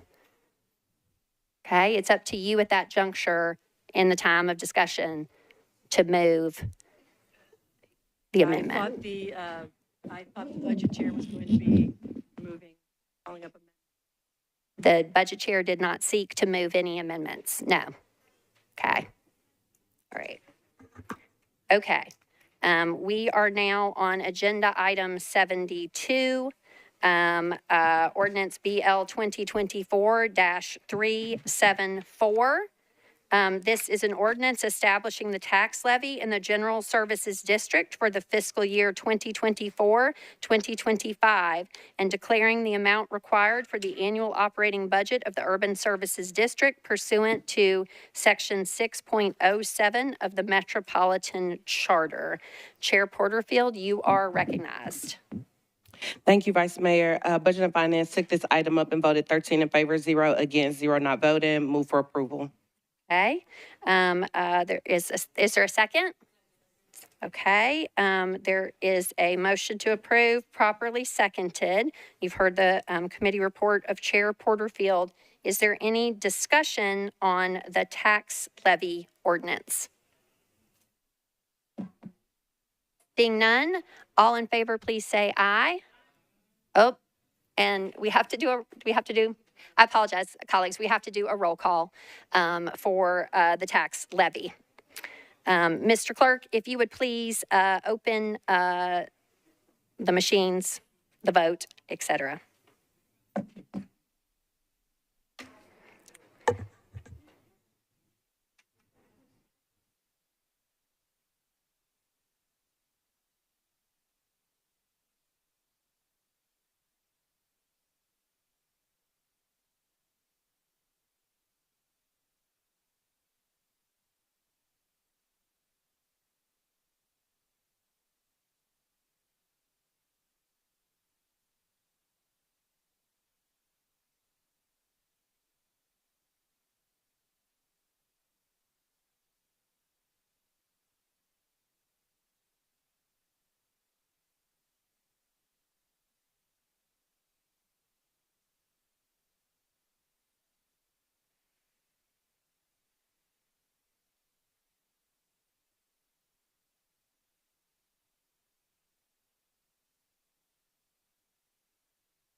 Councilmember Welsh, are you seeking to vote on this tax levy, ma'am? All votes are in. Mr. Clerk, please show the vote. Okay, the tax levy has passed. All right, next that we've pulled forward on the agenda is agenda item 73, ordinance BL 2024-376. This is an ordinance creating positions of the 311 call center manager, the 311 call center supervisor, the criminal intelligence analyst 1, criminal intelligence analyst 2, criminal intelligence unit manager, criminal intelligence unit supervisor, family safety advocate senior, helicopter mechanic, helicopter maintenance supervisor, industrial control system specialist, logistics supervisor, office of family safety assistant director, police assistant chief risk and compliance manager, service and security officer 1, service and security officer 2, waste services assistant director, waste services director, youth case manager 1, youth case manager 2, youth case manager 3, and zoning examiner 2. Sponsors Porterfield, Bradford, Ellis, and Gadd. Chair Porterfield, you are recognized regarding the ordinance for the new positions, ma'am.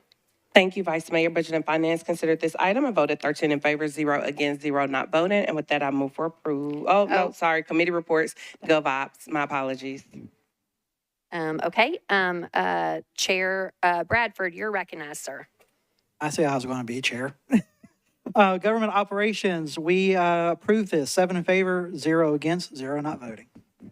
Okay. So it's back to you, Chair Porterfield. Oh, sorry. Go ahead. Move for approval. Okay, is there a second? Okay, properly moved and properly seconded. This can be passed by 21 votes, so we can do this by voice. Is there any discussion on these, this ordinance creating these new positions? Seeing none, all in favor, please say aye.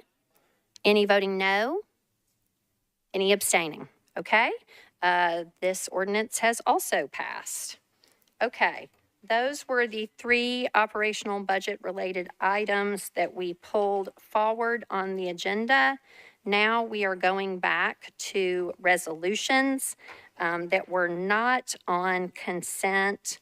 Pretty quickly, we're going to get into several that are also budget associated, but we do have a little bit of an interloper here in agenda item 21, resolution 474, sponsor Webb, Ellis, Hancock, Stiles, Benton, Gamble, Eastlick, Kimbrough, Vo, and Evans Siegel.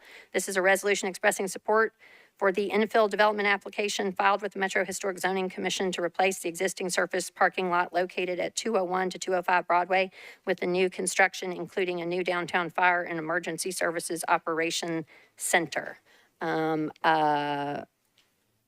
Ms. Webb, you're recognized. Thank you, Vice Mayor. I'd like to move for approval. Okay, it's properly moved and properly seconded. Is there any discussion on this matter? Okay, Mr. Cupin, I see you in the queue. Go ahead, sir. Thank you, Madam President. I wanted to speak in favor of this resolution. I know it's in my district, but I appreciate Councilman Friendly Webb bringing this. This is related to a fire department installation that would be at this property downtown, and appreciative of her efforts with the fire department. So wanted her to lead on this effort. This application is kind of working its way through the Historic Commission, and we've been meeting with Historic and planning to kind of get this project right. And so want to show our support for that. We have a new police kind of station downtown, and to get the fire support would be much appreciated as well. So thank you for bringing this, and hope my colleagues support this resolution. Thank you. Okay, Ms. Webb, you're recognized. Do I need to? No, you've already moved approval, and it's been properly seconded. I just thought you might want to say something else on it. No, okay, thank you. It's not necessary. Any further discussion on this matter? Okay, seeing none, all in favor, please say aye. Any voting no? Any abstaining? Okay, this resolution passes. Okay. Now back to some budget-related items. The agenda item 3, resolution 2024-482, sponsors Porterfield and Bradford, is a resolution adopting a new pay plan for the general employees of the Metropolitan Government of Nashville and Davidson County, excluding employees of the Board of Health, Board of Education, and the Police and Fire Departments, effective July 1, 2024. Chair Porterfield, you are recognized. Thank you, Vice Mayor. Committee reports. Budget and Finance voted 13 in favor, 0 against, 0 not voting for Amendment 1. Okay. Amendments 2 and 3 were not moved. Okay. And we voted 13 in favor, 0 against, 0 not voting for the resolution as amended. As amended by Amendment 1. By Amendment 1, yes, ma'am. Okay. Next is Chair Bradford for your committee report, sir, from GovOps.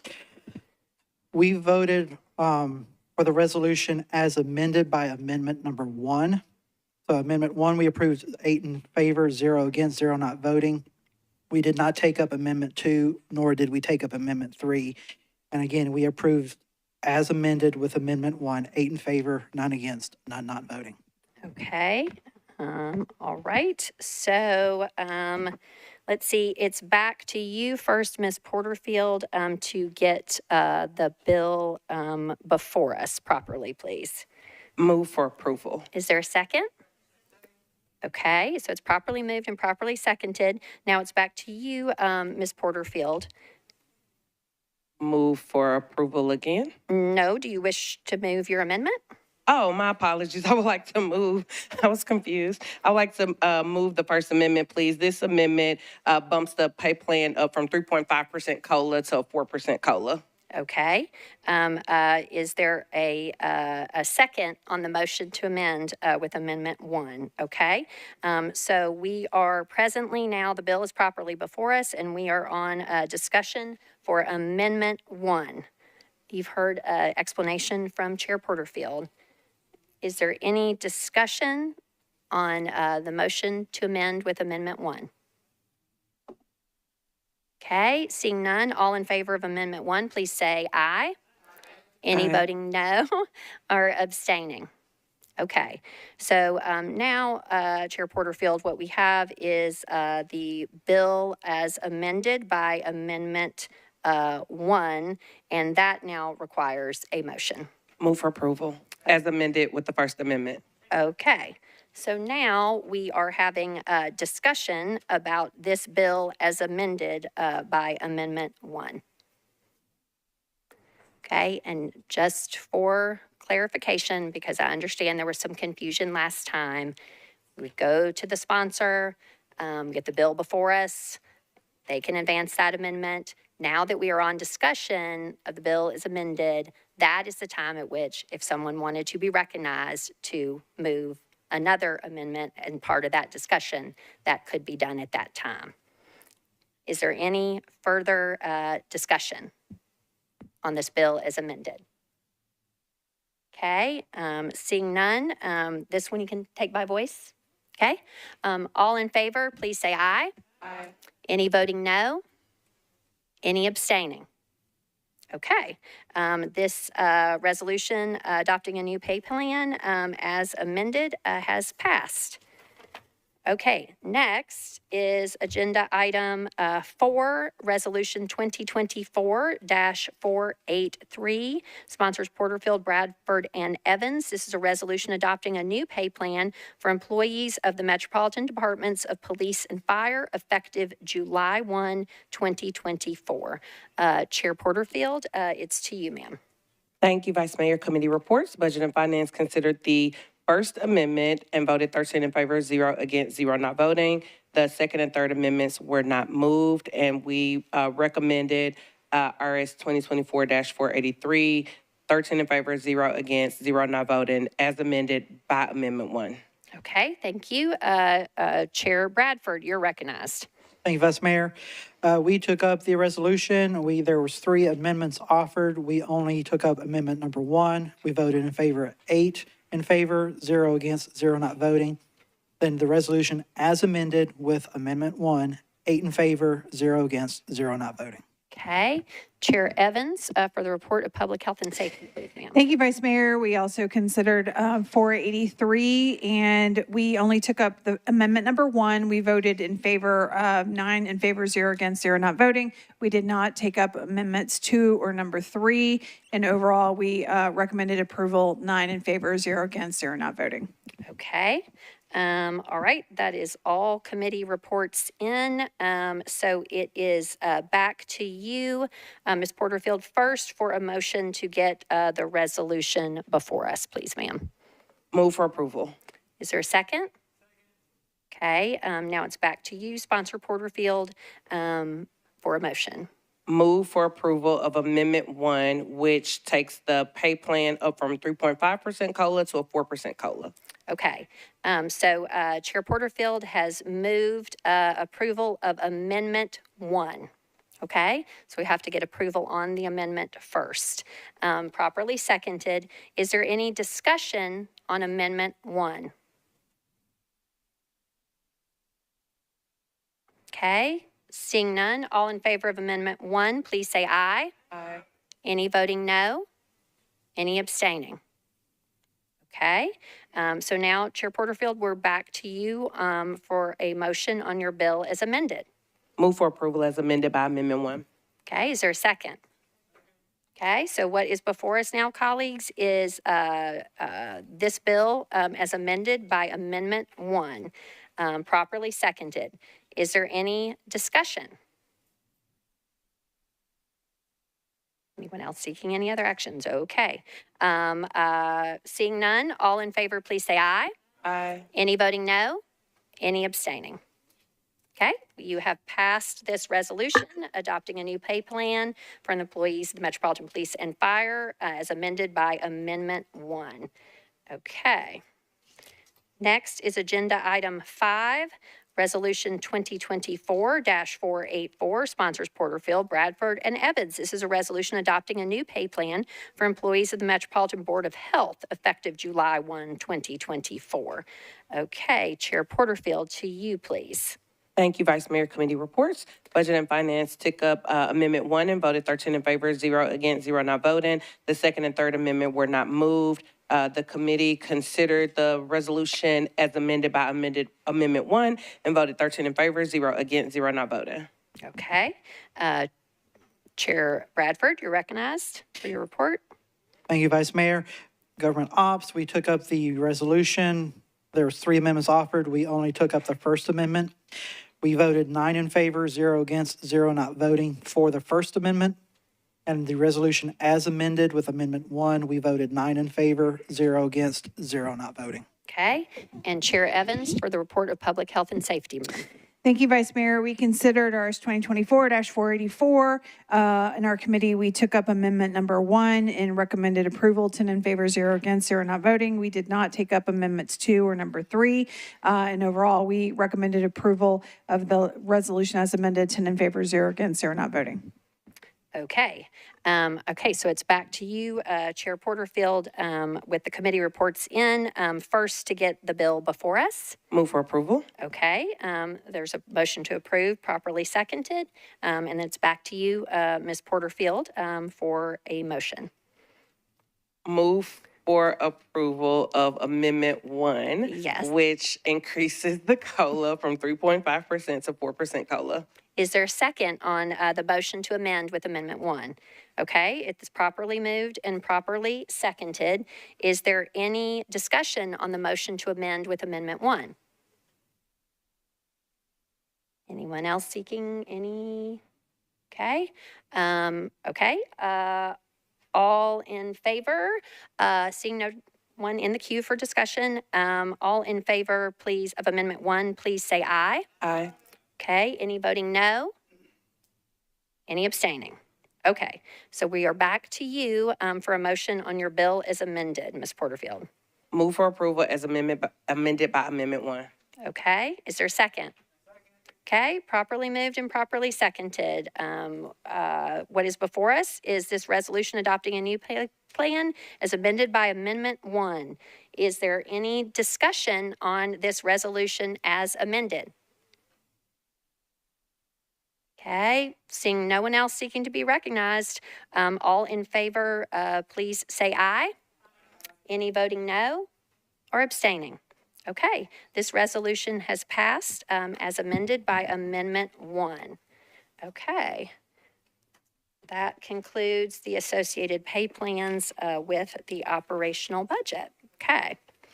All right, next, as we move through our resolutions, in our regular order, items that were not on our consent agenda. Next among them is Agenda Item 6, Resolution 2024-498, sponsors Porterfield, Evans, and Gadd. This is a resolution appropriating a total $140,000 from the Metropolitan Government of Nashville and Davidson County, acting by and through the Metropolitan Department of Health, to Research Foundation of the City University of New York. Also doing business as a National Network of Safe Communities, NNSC, the recipient for the provision of strategic advising to key Nashville partners and stakeholders, including law enforcement, service providers, and community leaders to implement NNSC's group violence intervention. Chair Porterfield, you are recognized. Thank you, Vice Mayor. Am I asking for a committee report on this? Okay, I'm just moving for approval because I don't see it on my agenda, so move for approval. There is a motion to approve. Is there a second? Okay, properly moved and properly seconded. Is there any discussion on this resolution? Okay, seeing none, all in favor, please say aye. Any voting no or abstaining? Okay, this resolution has been adopted. Okay.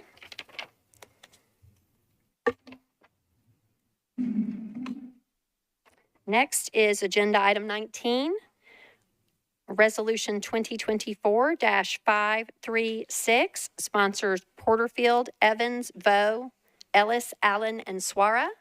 This is a resolution appropriating a total of $464,000 from the Metropolitan Government of Nashville and Davidson County, acting by and through the Office of Homeless Services to the Salvation Army for the provision of housing services to people experiencing homelessness in Nashville.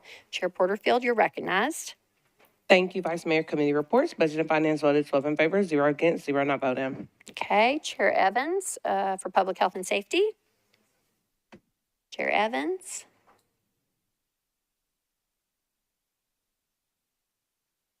Mr. Taylor, Vice Chair Taylor.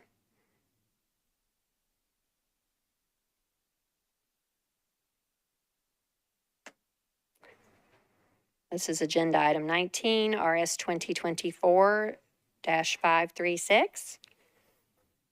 We can move it to the Hill if needed. Please move to the Hill, Council, Vice Mayor. Well, hang on. Okay. Let's let the Vice Chair deliver that. Thank you. Okay. Thank you, Chair Porterfield, for seeking out our chairs. Okay, Vice Chair Taylor, this is regarding RS 2024-536, Office of Homeless Services and the Salvation Army.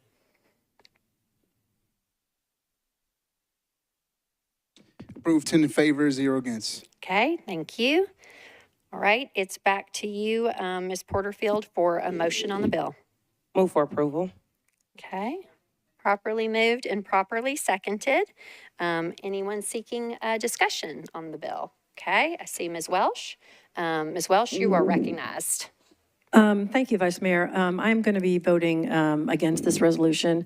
I know that this is replacing money for a program at the Roadway Inn that is running out of money in October, but I feel like based on some comments and public comment last evening that there are some clauses in the contract that should be looked at again to take some centralized power away from the Office of Homeless Services that need to be not housed there.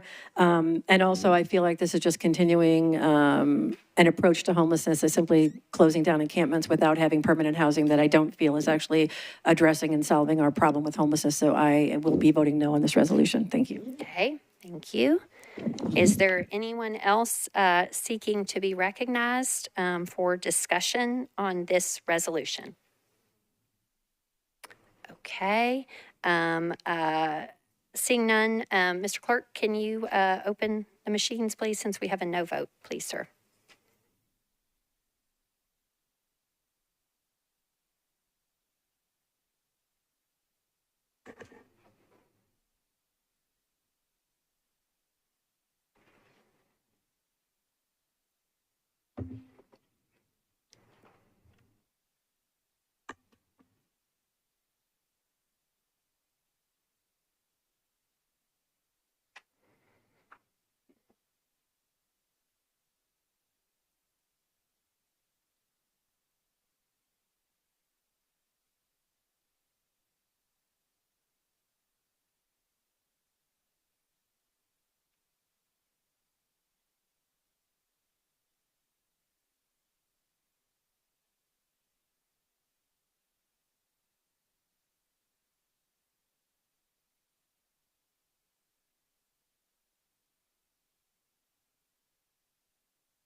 Okay. Are you seeking to vote, Ms. Johnson? Okay. Okay, Mr. Clerk, are all the votes in? Okay. Please close the vote and show the vote, please, sir. Okay. This motion, rather this resolution passes with 33 votes yes, 1 no, and 2 abstentions. Okay. Next is agenda item 22, 2, Resolution 2024-539, sponsors Toombs, Porterfield, Gamble, and Swara. This is a resolution approving an agreement for the purchase of a parcel of property near the intersection of Youngs Lane and Baptist World Center Drive for a new fire station. Ms. Toombs, you are recognized. Thank you, Madam Vice Mayor. Committee report. Okay. Ms. Porterfield, do you have a report, please, on Ms. Toombs' bill, Resolution 539? Yes, Budget and Finance considered RS 2024-539 and voted 12 in favor, 0 against, 0 not voting. Okay. And Chair Gamble. Thank you, Vice Mayor. Planning and Zoning recommended approval, 10 in favor, 0 against, 0 not voting. Okay. All right. It is back to you for a motion, Ms. Toombs. Okay. I'm so sorry. Move for approval. Thank you, ma'am. Okay. Is there a second? Okay. Properly moved and properly seconded. Is there any discussion? Okay. Ms. Welsh, you are recognized. Thank you, Vice Mayor. I just had a question about the cost of the land purchase for this. I had several emails from constituents asking about the appraised value and what we are actually paying for the land. So I wondered if someone from the administration table could tell me what we're paying for this land and how much it is in relation to how much it's actually appraised and if we are actually overpaying for this parcel. Okay. I'm happy to recognize the administration. Ms. Wiggins, go ahead, please, ma'am. Thank you, Vice Mayor. We did have an appraisal for the land for $3.1 million, which is the price of the land. We also had a review of the appraisal, which is another independent review of the appraisal for its completeness and accuracy, and it was also at $3.1 million. Ms. Welsh, does that answer your question? Okay. Is there any other discussion on this resolution? Okay. Seeing none. I'm sorry, Ms. Toombs, back to you. Go ahead. Thank you, Madam Vice Mayor. I just want to make a brief comment because I did get a call too in regard to the value of the land because of how the fiscal analysis was written. This is part of the American Baptist College. It's a historically Black college. This is part of their property. Their property campus sits on the riverfront. So I assure everyone that this is prime real estate, and I know that the fair market value is accurate, the $3.1 million. You're not going to get, in the analysis it says $383,000. You're not going to get riverfront property for $383,000 anywhere. So it is prime real estate. So I just want to put that on the record. Okay. Thank you, ma'am. Anyone else seeking to be recognized for discussion on this matter? Okay. All in favor, please say aye. Any voting no or abstaining? Okay, you have adopted this resolution. Next is agenda item 26, RS 2024-543, sponsors Porterfield and Evans. This is a resolution approving amendment number 1 to contract number 648866-3 between the Metropolitan Government of Nashville and Davidson County, Metro, and Axon Enterprise, Inc. Chair Porterfield, you are recognized. Thank you, Vice Mayor. Committee reports.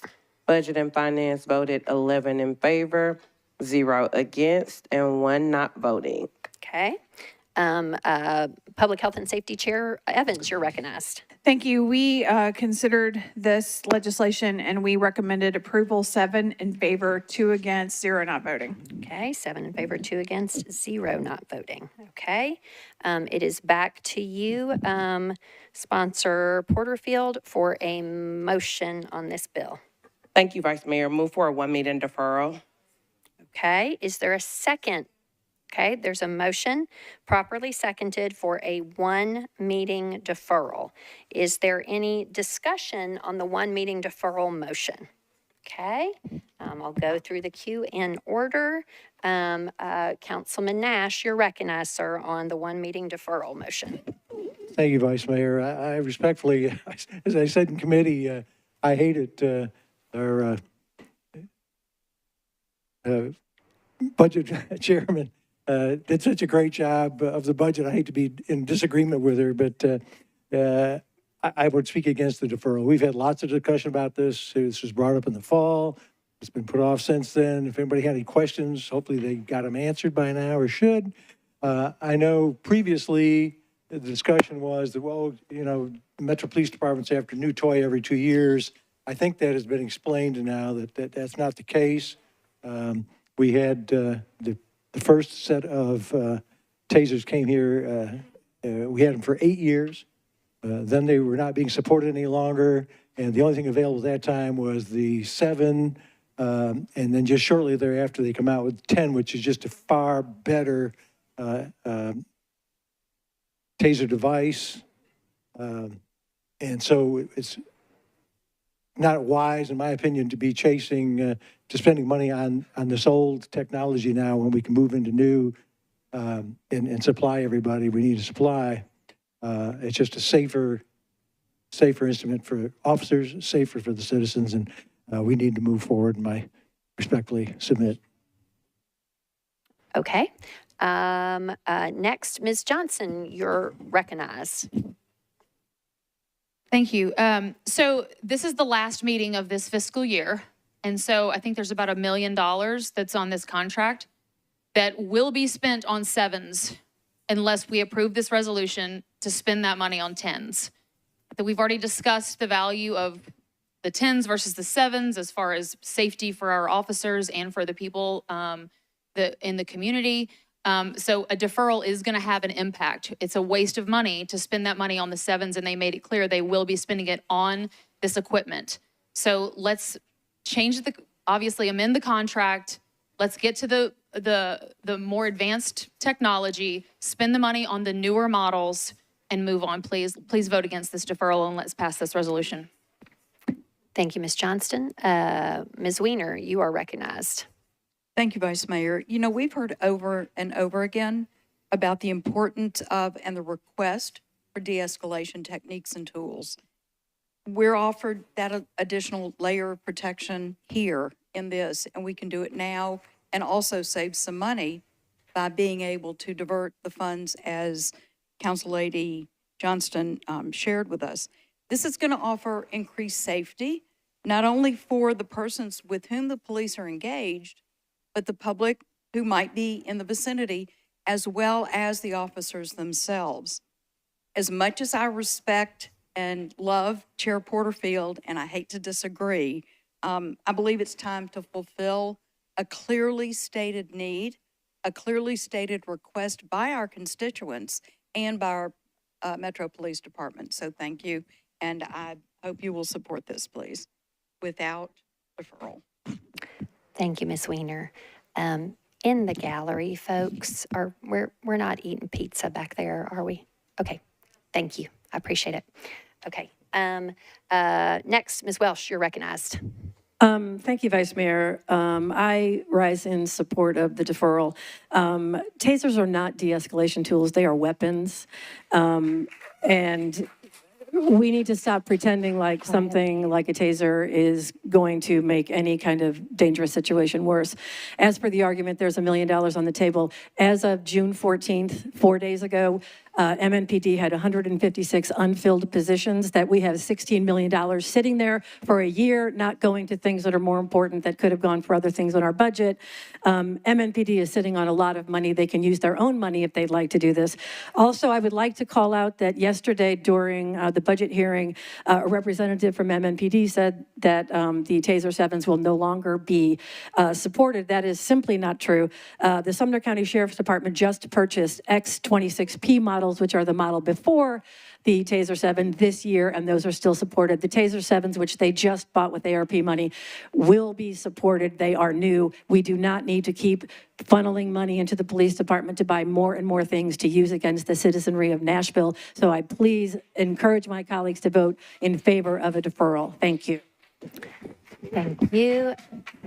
Ms. Hill, you are recognized. Thank you, Madam Vice Mayor. I rise in favor of moving forward with this. I would like us all to stop and think for a second that we've all got a family member, somebody that we know that has gotten into the waywards of life, and they've had a hard time, and they've got into drugs and alcohol. Anytime that we get an officer the opportunity to have the time to reach to his left side, his or her or their left side, to save someone else's life when they've got into a bad way, I think is a good thing. I think if I understand this correct, they're only asking our permission to spend their money. I don't think that they're asking us for that. So I'd like to have clarification on that as well, but I move in favor of this. Or stand in favor. So would you like clarification from the administration in that regard? Okay. Ms. Wiggins, you are recognized. Did you apprehend the question there? Yeah. Okay, got it. Okay. Thank you, Vice Mayor. Yeah, the money that would be available in the FY24 budget that was referenced earlier is from the MNPD budget. It's not from anybody else's. It is their budget. Okay. Okay, thank you, Ms. Wiggins. Ms. Benedict, you are recognized on the one meeting deferral motion, please. Previous question. Okay. Ms. Benedict has called the previous question. That is a non-debatable motion and requires 2/3 of those voting in the affirmative to call the question and end debate. So all in favor of the previous question, please say aye. Aye. Any voting no? Okay. So the question has been called and we move to the vote for the one meeting deferral. Sensing there will be a lot of for and against, Mr. Clerk, if we could please do the deferral motion on the machine, please.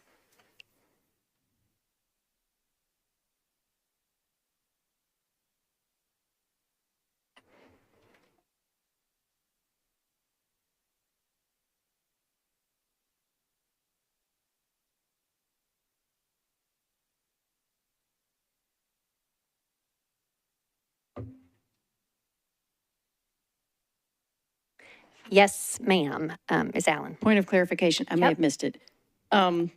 Did we vote on the question or did we skip? Okay, I just tuned out. So we're Yep, we voting did. actually. Okay, Yep. we're voting on the motion to defer. Yep. We are voting on a one meeting deferral motion. Yes.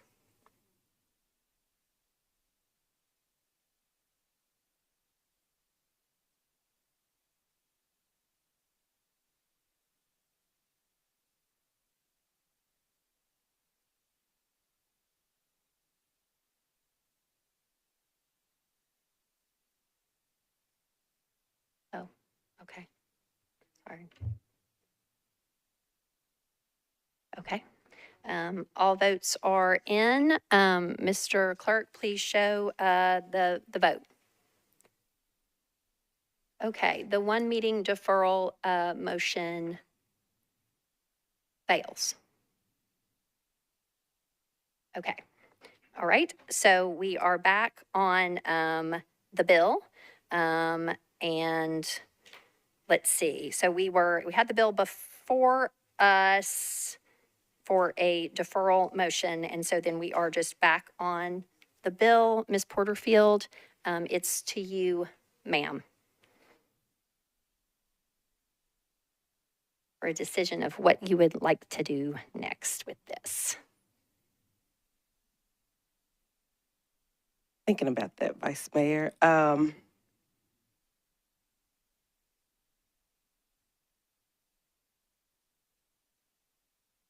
Can I do an indefinite deferral? All right, move for an indefinite deferral. Okay. There is a motion to defer indefinitely.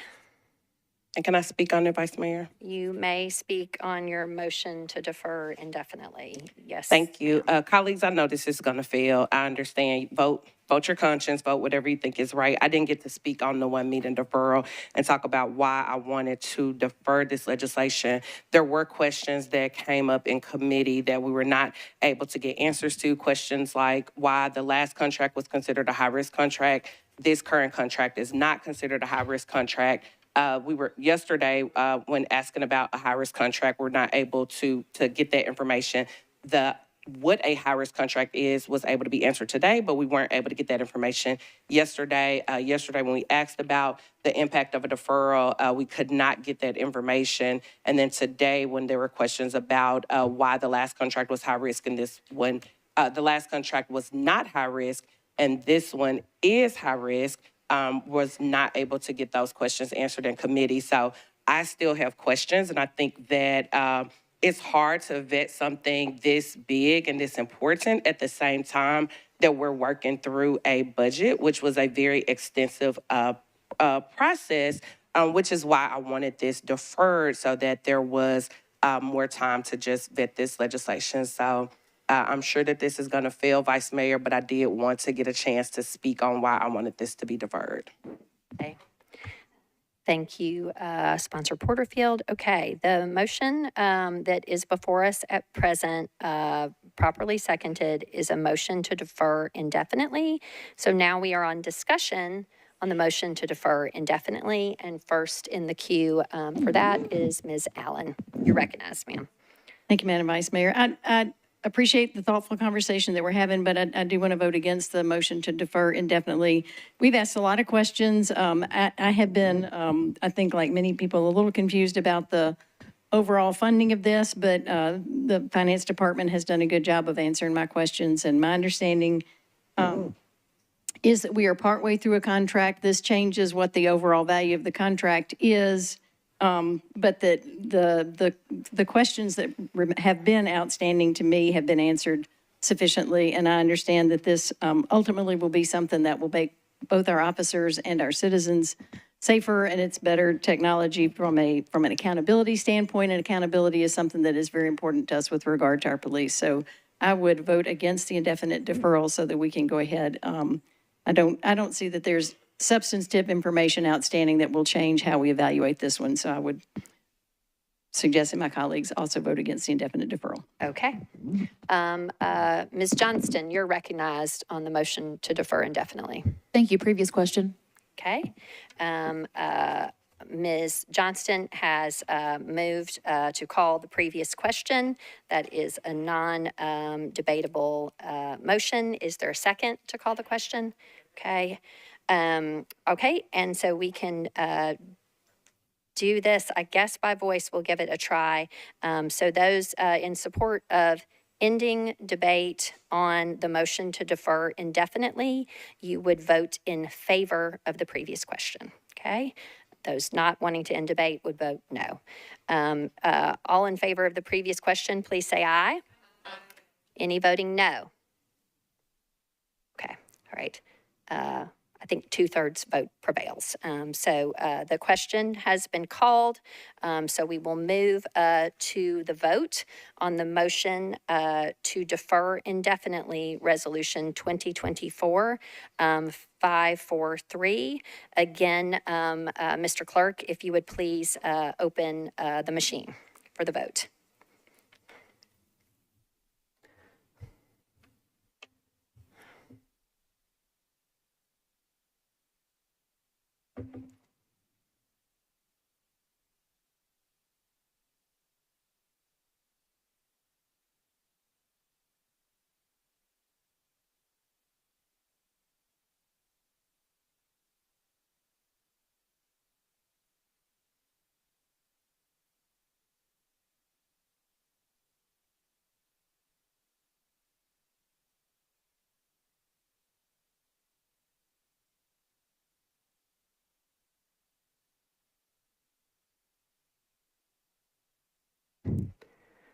Mr. Clerk says all votes are in. Mr. Clerk, please show the vote.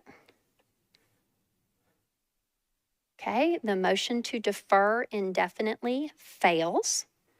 Okay, so we are back to you, Chair Porterfield, on your bill. Thank you. Can I defer to Chair Evans? You may. Chair Evans, you're recognized. Thank you, Vice Mayor. I'd like to move for approval, please. Okay, there's a motion to approve, properly seconded. So now we are on discussion of an approval motion for this resolution. Mr. Rutherford, you're recognized, sir. Nope, okay. Ms. Johnston, are you seeking, if you would please open the vote for the motion to approve Resolution 2024-543.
Okay.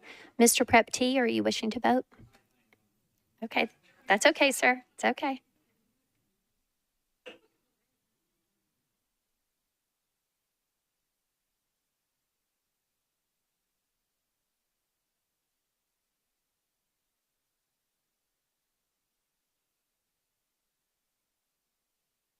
Okay, with all the votes in, Mr. Clerk, please show the vote. Okay, the motion passes 29 in favor, 9 against, 1 abstention. You adopt this resolution. Okay. Next on our agenda is agenda item 29, resolution 2024-546, sponsors Porterfield, Gamble, Parker, and Evans Siegel.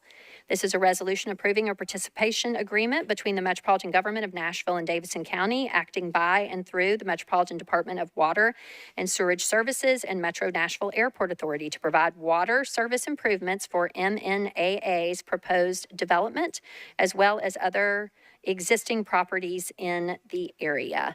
Ms. Porterfield, you are recognized. Thank you, Vice Mayor. Committee reports, Budget and Finance voted 12 in favor, 0 against, 0 not voting. Okay.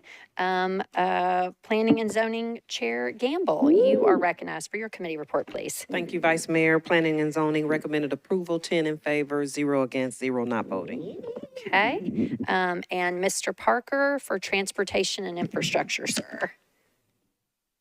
This is RS 2024-546. It's a participation agreement for water sewer. Thank you, Vice Mayor. We recommended approval, 7 in favor and 0 against. Okay.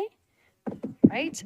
So it's back to you, Ms. Porterfield, for a motion on the bill. Thank you. Move for approval. Okay. Is there a second? Okay. Properly moved and properly seconded. Is there any discussion? Okay. Mr. Bradford, you're recognized, sir. Thank you, Vice Mayor. I just want to be marked as abstain. Okay. We can so do that. Okay. Any other members seeking to be recognized on this bill? Okay. All in favor, please say aye.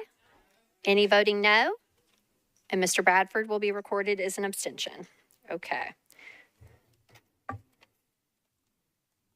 Okay, next among our resolutions is, let's see, Resolution 2024-554, Agenda Item 37.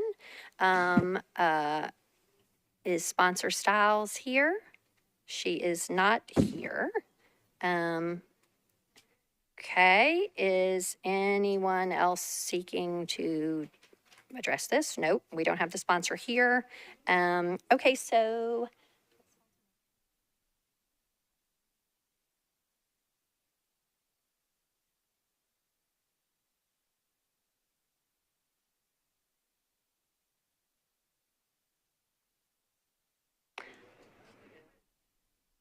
yep.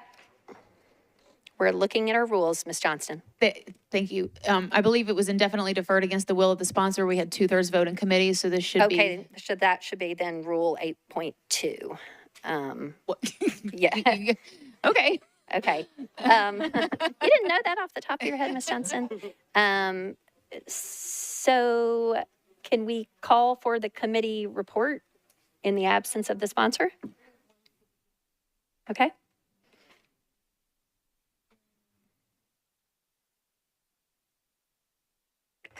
Hold on.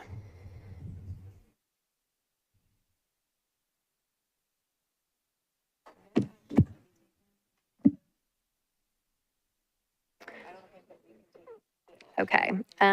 According to Legal Director Darby, no action can be taken without the sponsor present.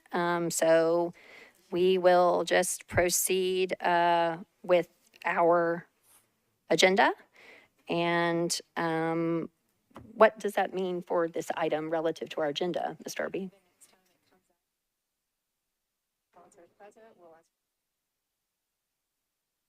Okay, and so the committee report of an indefinite point of order, Mr. Rutherford. Yes, ma'am, thank you. Can someone sign on to it for the purpose of indefinitely deferring it? Ms. Darby? If someone else would like to sign on to the bill, that can be done, sir. Let's move promptly. I will sign on for that purpose. Okay, so are you requesting to the clerk to sign on to the bill? Yes, I am. Mr. Clerk, have you registered Mr. Rutherford as a co-sponsor? Okay. Yep. Ms. Lee, you are recognized for a point of order. I don't think it's really order, but since you said that and you're gonna let me speak, okay. So my question is, I understand we sign on to bills so that we can bring them up or do whatever, but had you already finished with this by the time he asked to sign on to it, or We're not? in a little bit of an ambiguous state here, Ms. Lee. This has not happened. So that was, yeah. Yeah, I concur with you. There is some ambiguity here. The sponsor is not present. I have asked Ms. Darby to refer to our rules so that we can decide what will happen with this bill. Okay. And according to our bill, according to our rules, we could do this because I thought the bill didn't come up since the sponsor wasn't here to bring it up. But we can do that even though we finished with it according to our rules? Okay, Ms. Darby, if you will please explain. Thank you.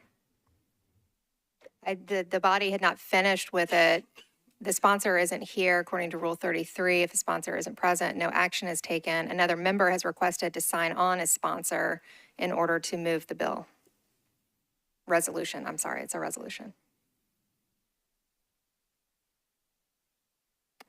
Okay, Mr. Rutherford, do you want to request a committee report for this bill? Committee reports, please, Vice Mayor. Okay.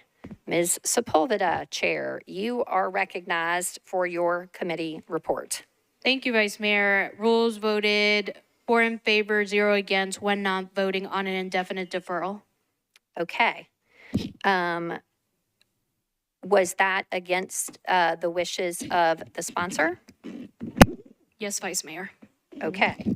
So as I understand it then, given that committee report and the vote in the majority of the committee, so members, I'm going to read you Rule 8.2, deferral by committee action.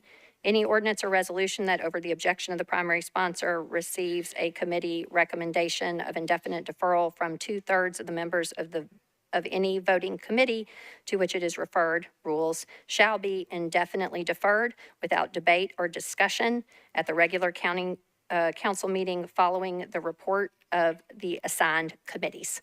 And so with that, by rule, item 37 is indefinitely deferred.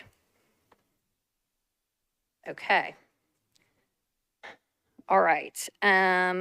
Now, agenda item 39, resolution 2024-556 is sponsor Swara, Coupon, Porterfield, Lee, Ellis Stiles, Allen, Benedict, Cortez, Gamble, Taylor, Welsh, Vo, Huffman, Bradford, and Parker. Ms. Swara, I understand that you desire to withdraw this bill with a very brief explanation. Yes, Madam Vice Mayor. Go ahead, I'd like to withdraw with a comment. A very brief comment. Very brief comment.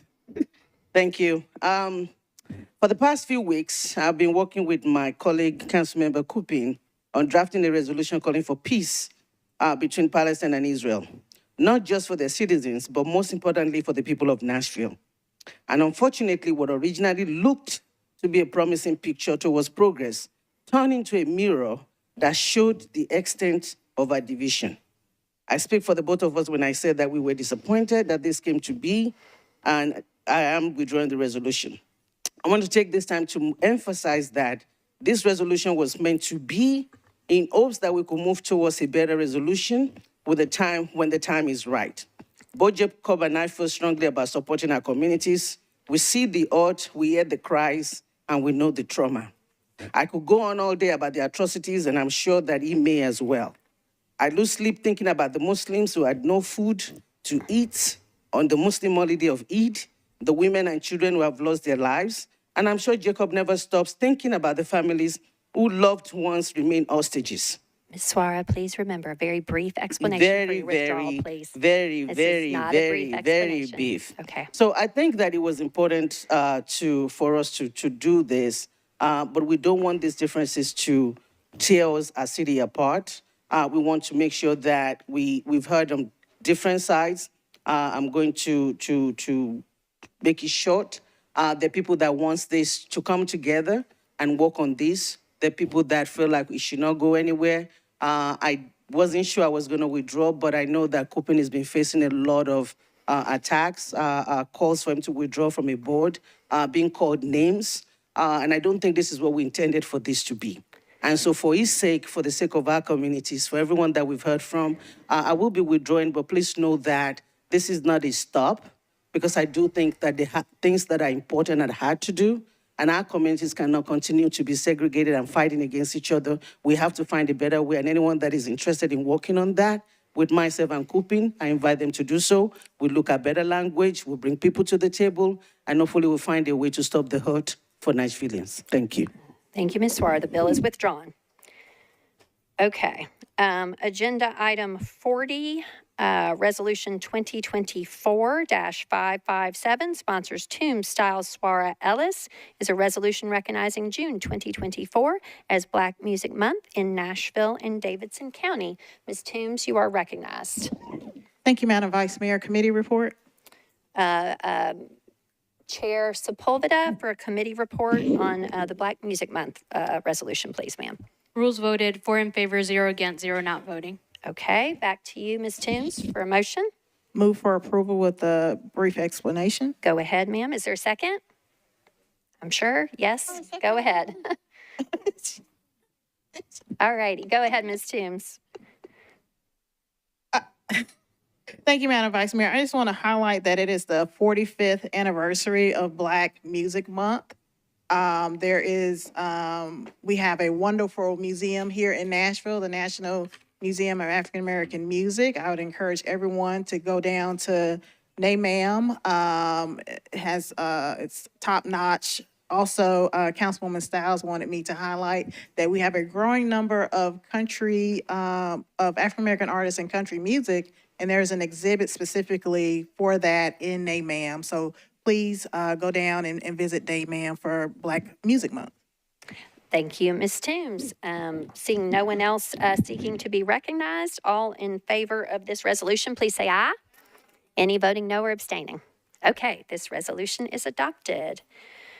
Okay, next on our agenda, new kind of section M here, late resolution, I believe from our General Sessions Court regarding a grant amendment that needs to get in front of the fiscal year end. I believe this was emailed to council late this afternoon, and Chair Evans has signed on. So Ms. Evans, you are recognized. Thank you, Vice Mayor. We considered this late filed resolution in committee and recommended approval, 9 in favor, 0 against, and 0 not voting. Okay, great. Okay, having heard the recommendation of Chair Evans's committee for this late filed grant amendment. Ooh, wait, we gotta, yeah. You're going to need to move to suspend the rules, Ms. Evans. Hey, can we suspend the rules? I'd like to move that. Thank you. Okay. Is there any objection to the suspension of the rules to get this before us? Ms. Sepulveda, did you all take up the emergency nature of the late file? Go ahead. Rules had no problem with the late filed resolution. We voted 5 in favor, 0 against, 0 not voting. Okay, given that and with no objection, the rules are suspended. So now if I could go back to you for another motion. Yes, thank you. We'd like to move approval. Okay. There is a motion to approve. Is there a second? Okay. Any discussion? Seeing none, all in favor, please say aye. Aye. Any voting no, any abstaining? Okay, one abstention for Ms. Kimbrough, please, Mr. Clerk. Okay, with that, the resolution is adopted. Okay. So that concludes our resolutions. So now we are on bills on introduction and first reading. Without objection, all items on first reading may be voted on at the same time. Do any items need to be pulled from first reading consideration?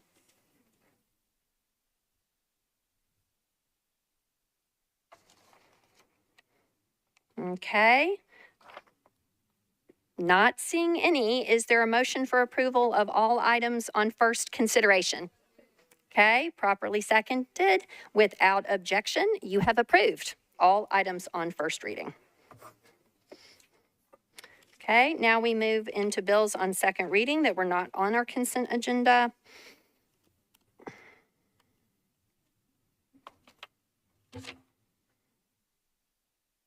Okay.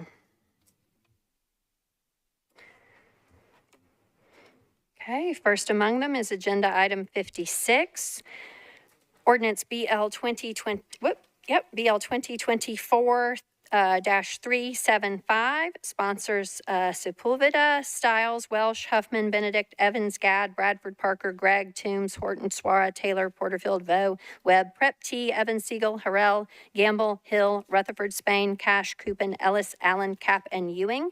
This is an ordinance to amend Chapter 4.2 of the Metropolitan Code of Laws to establish a contract and compliance board for existing construction contracts of the Metropolitan government. Sponsor Sepulveda, you are recognized on your bill. Thank you, Vice Mayor. I'd like to move my substitute. Okay, let's first get the bill. Let's see, you don't need committee reports. Okay, so you can move to that. Let's get the bill before us, Ms. Sepulveda. Move for approval. Okay, is there a second? Okay, now it's back to you on your substitute. I'd like to move the substitute. Is there a second on the substitute? Okay, the substitute has been properly moved and properly seconded. Do you seek to explain your substitute before we go to folks in the queue? Yes, Vice Mayor. Okay, go ahead. You're recognized. Thank you. As you colleagues, as you'll remember, we deferred my legislation one meeting at the last meeting to give us time to work in good faith with some people who had been reaching out, who wanted a couple of things included. So we did include a contractor on the board for this new board. We also included some language that was suggested by the administration and departments.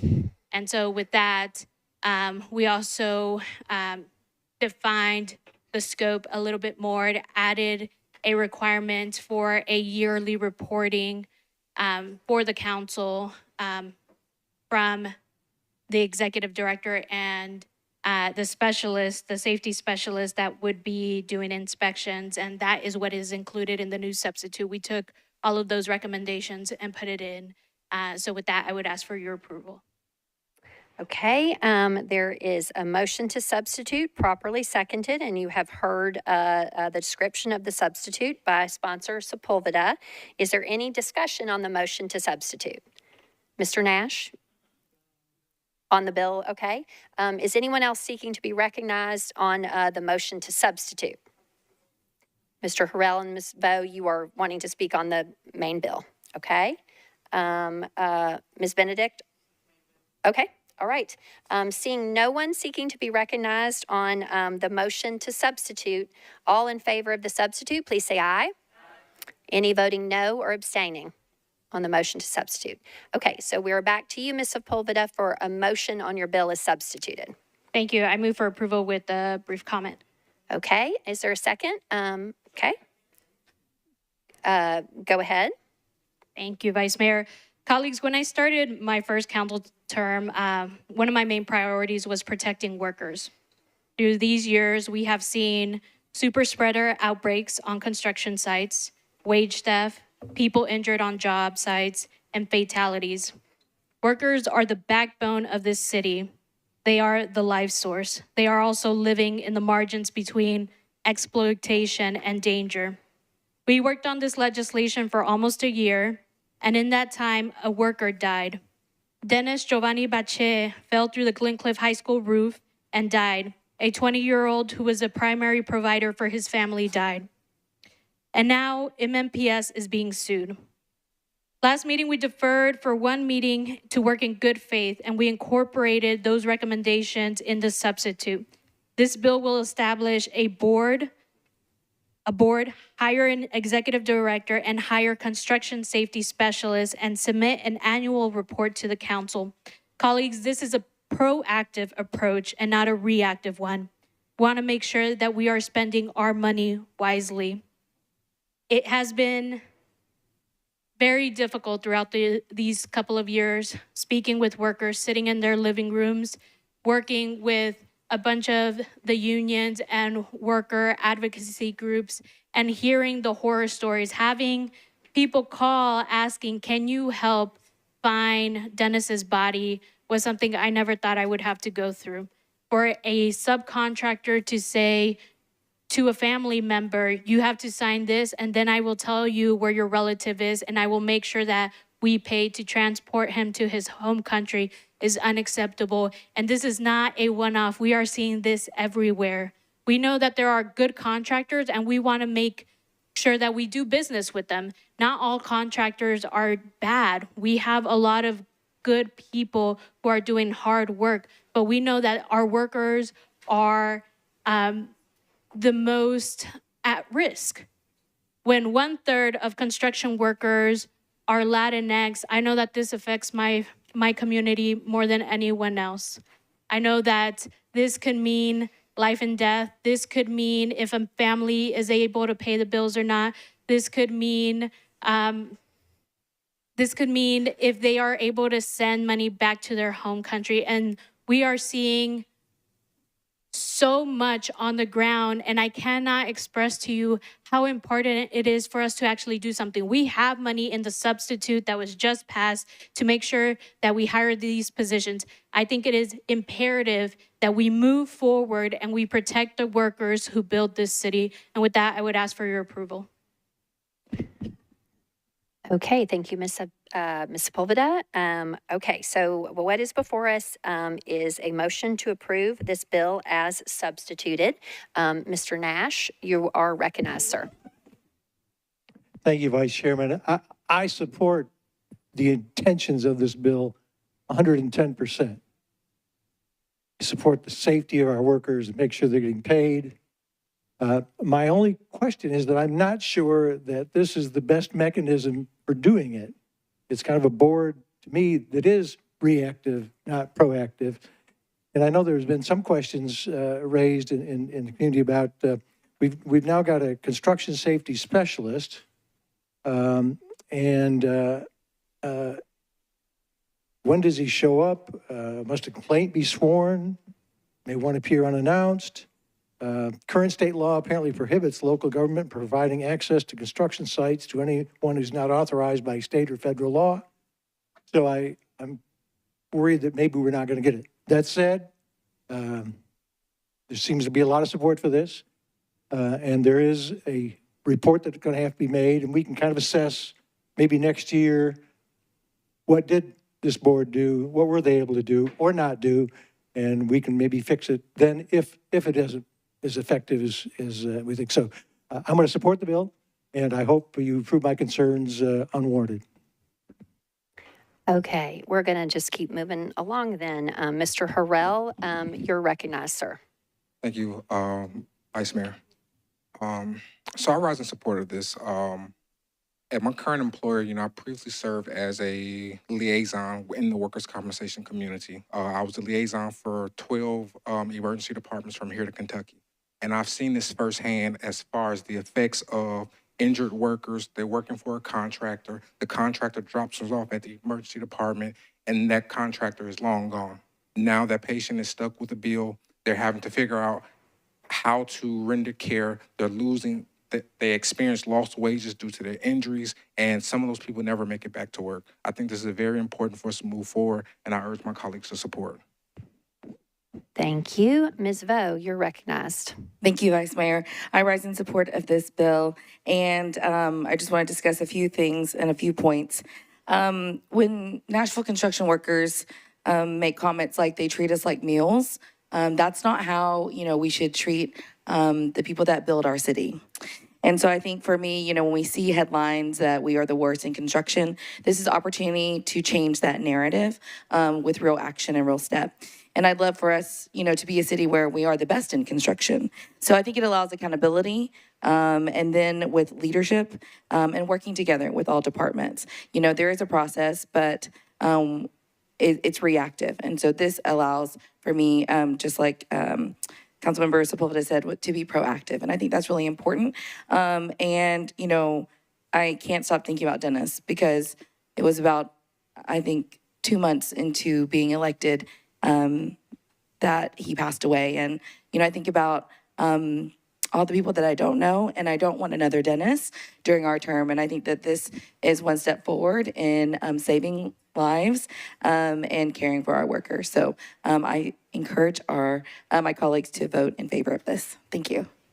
Thank you. Ms. Benedict, you're recognized. Thank you, Vice Mayor. I rise in support of this as well. I was talking with somebody today about this bill, and she said to me, I'm not sure that something like this is needed. She didn't understand. She thought, well, OSHA takes care of this and such. And I said, do you know that there's just not enough folks going around to do what it is that this bill does that work for OSHA or other folks?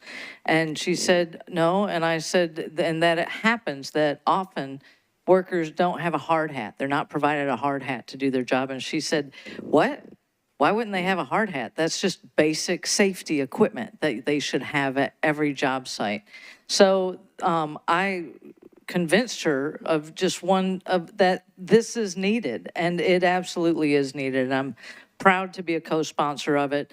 And with that, I yield the balance of my time to the bill sponsor should she want to continue. I know that she ran out of time, so if she has anything else to continue, I yield the balance of my 2 minutes here left to her. Thank you. Okay, Ms. Sepulveda, I can come back to you at the very end if that's your desire to close out the discussion, but I can also recognize you now. Go ahead. I'll forget the questions that were asked if I don't do it now. Yeah. So to answer your questions, thank you, Councilmember Benedict. To answer your questions, Councilmember Nash, these will be Metro employees. They're allowed to be on Metro sites. The board will create a procedure that establishes notification, if the board so chooses to, as to when they will be on site.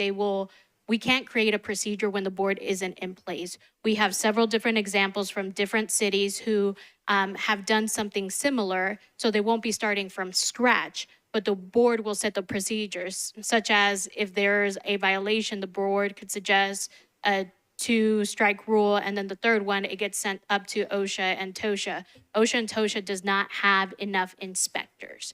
That's just the reality of what it is. A former council member told me not too long ago, it took months to get them out to the work site to finally close it because there were so many violations. So we are also providing a service in sending up any information that will be helpful for their investigations. Thank you. Ms. Porterfield, you are recognized.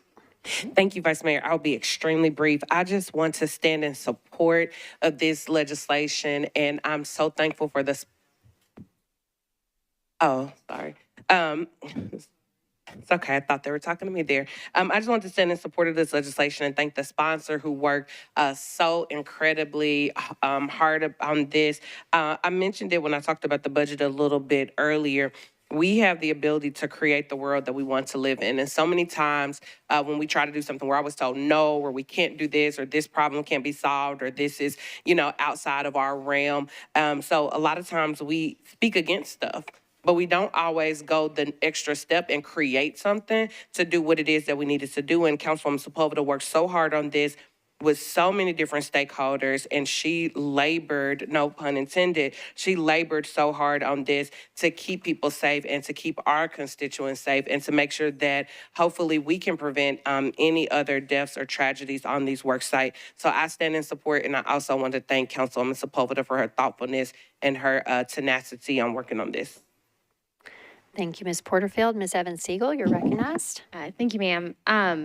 I just wanted to rise and make two quick points in addition to all the arguments made by my colleagues tonight. We sit here every night and we approve resolutions to spend money. And then once a year, we sit here and we approve a tax levy that everybody who owns property or pays rent through their landlord will bear the burden of in this county. And it's our job as we do that to make sure that we are spending it with vendors who are acting in the best interest of our city, who are not wasting our tax dollars and are not putting people in harm's way.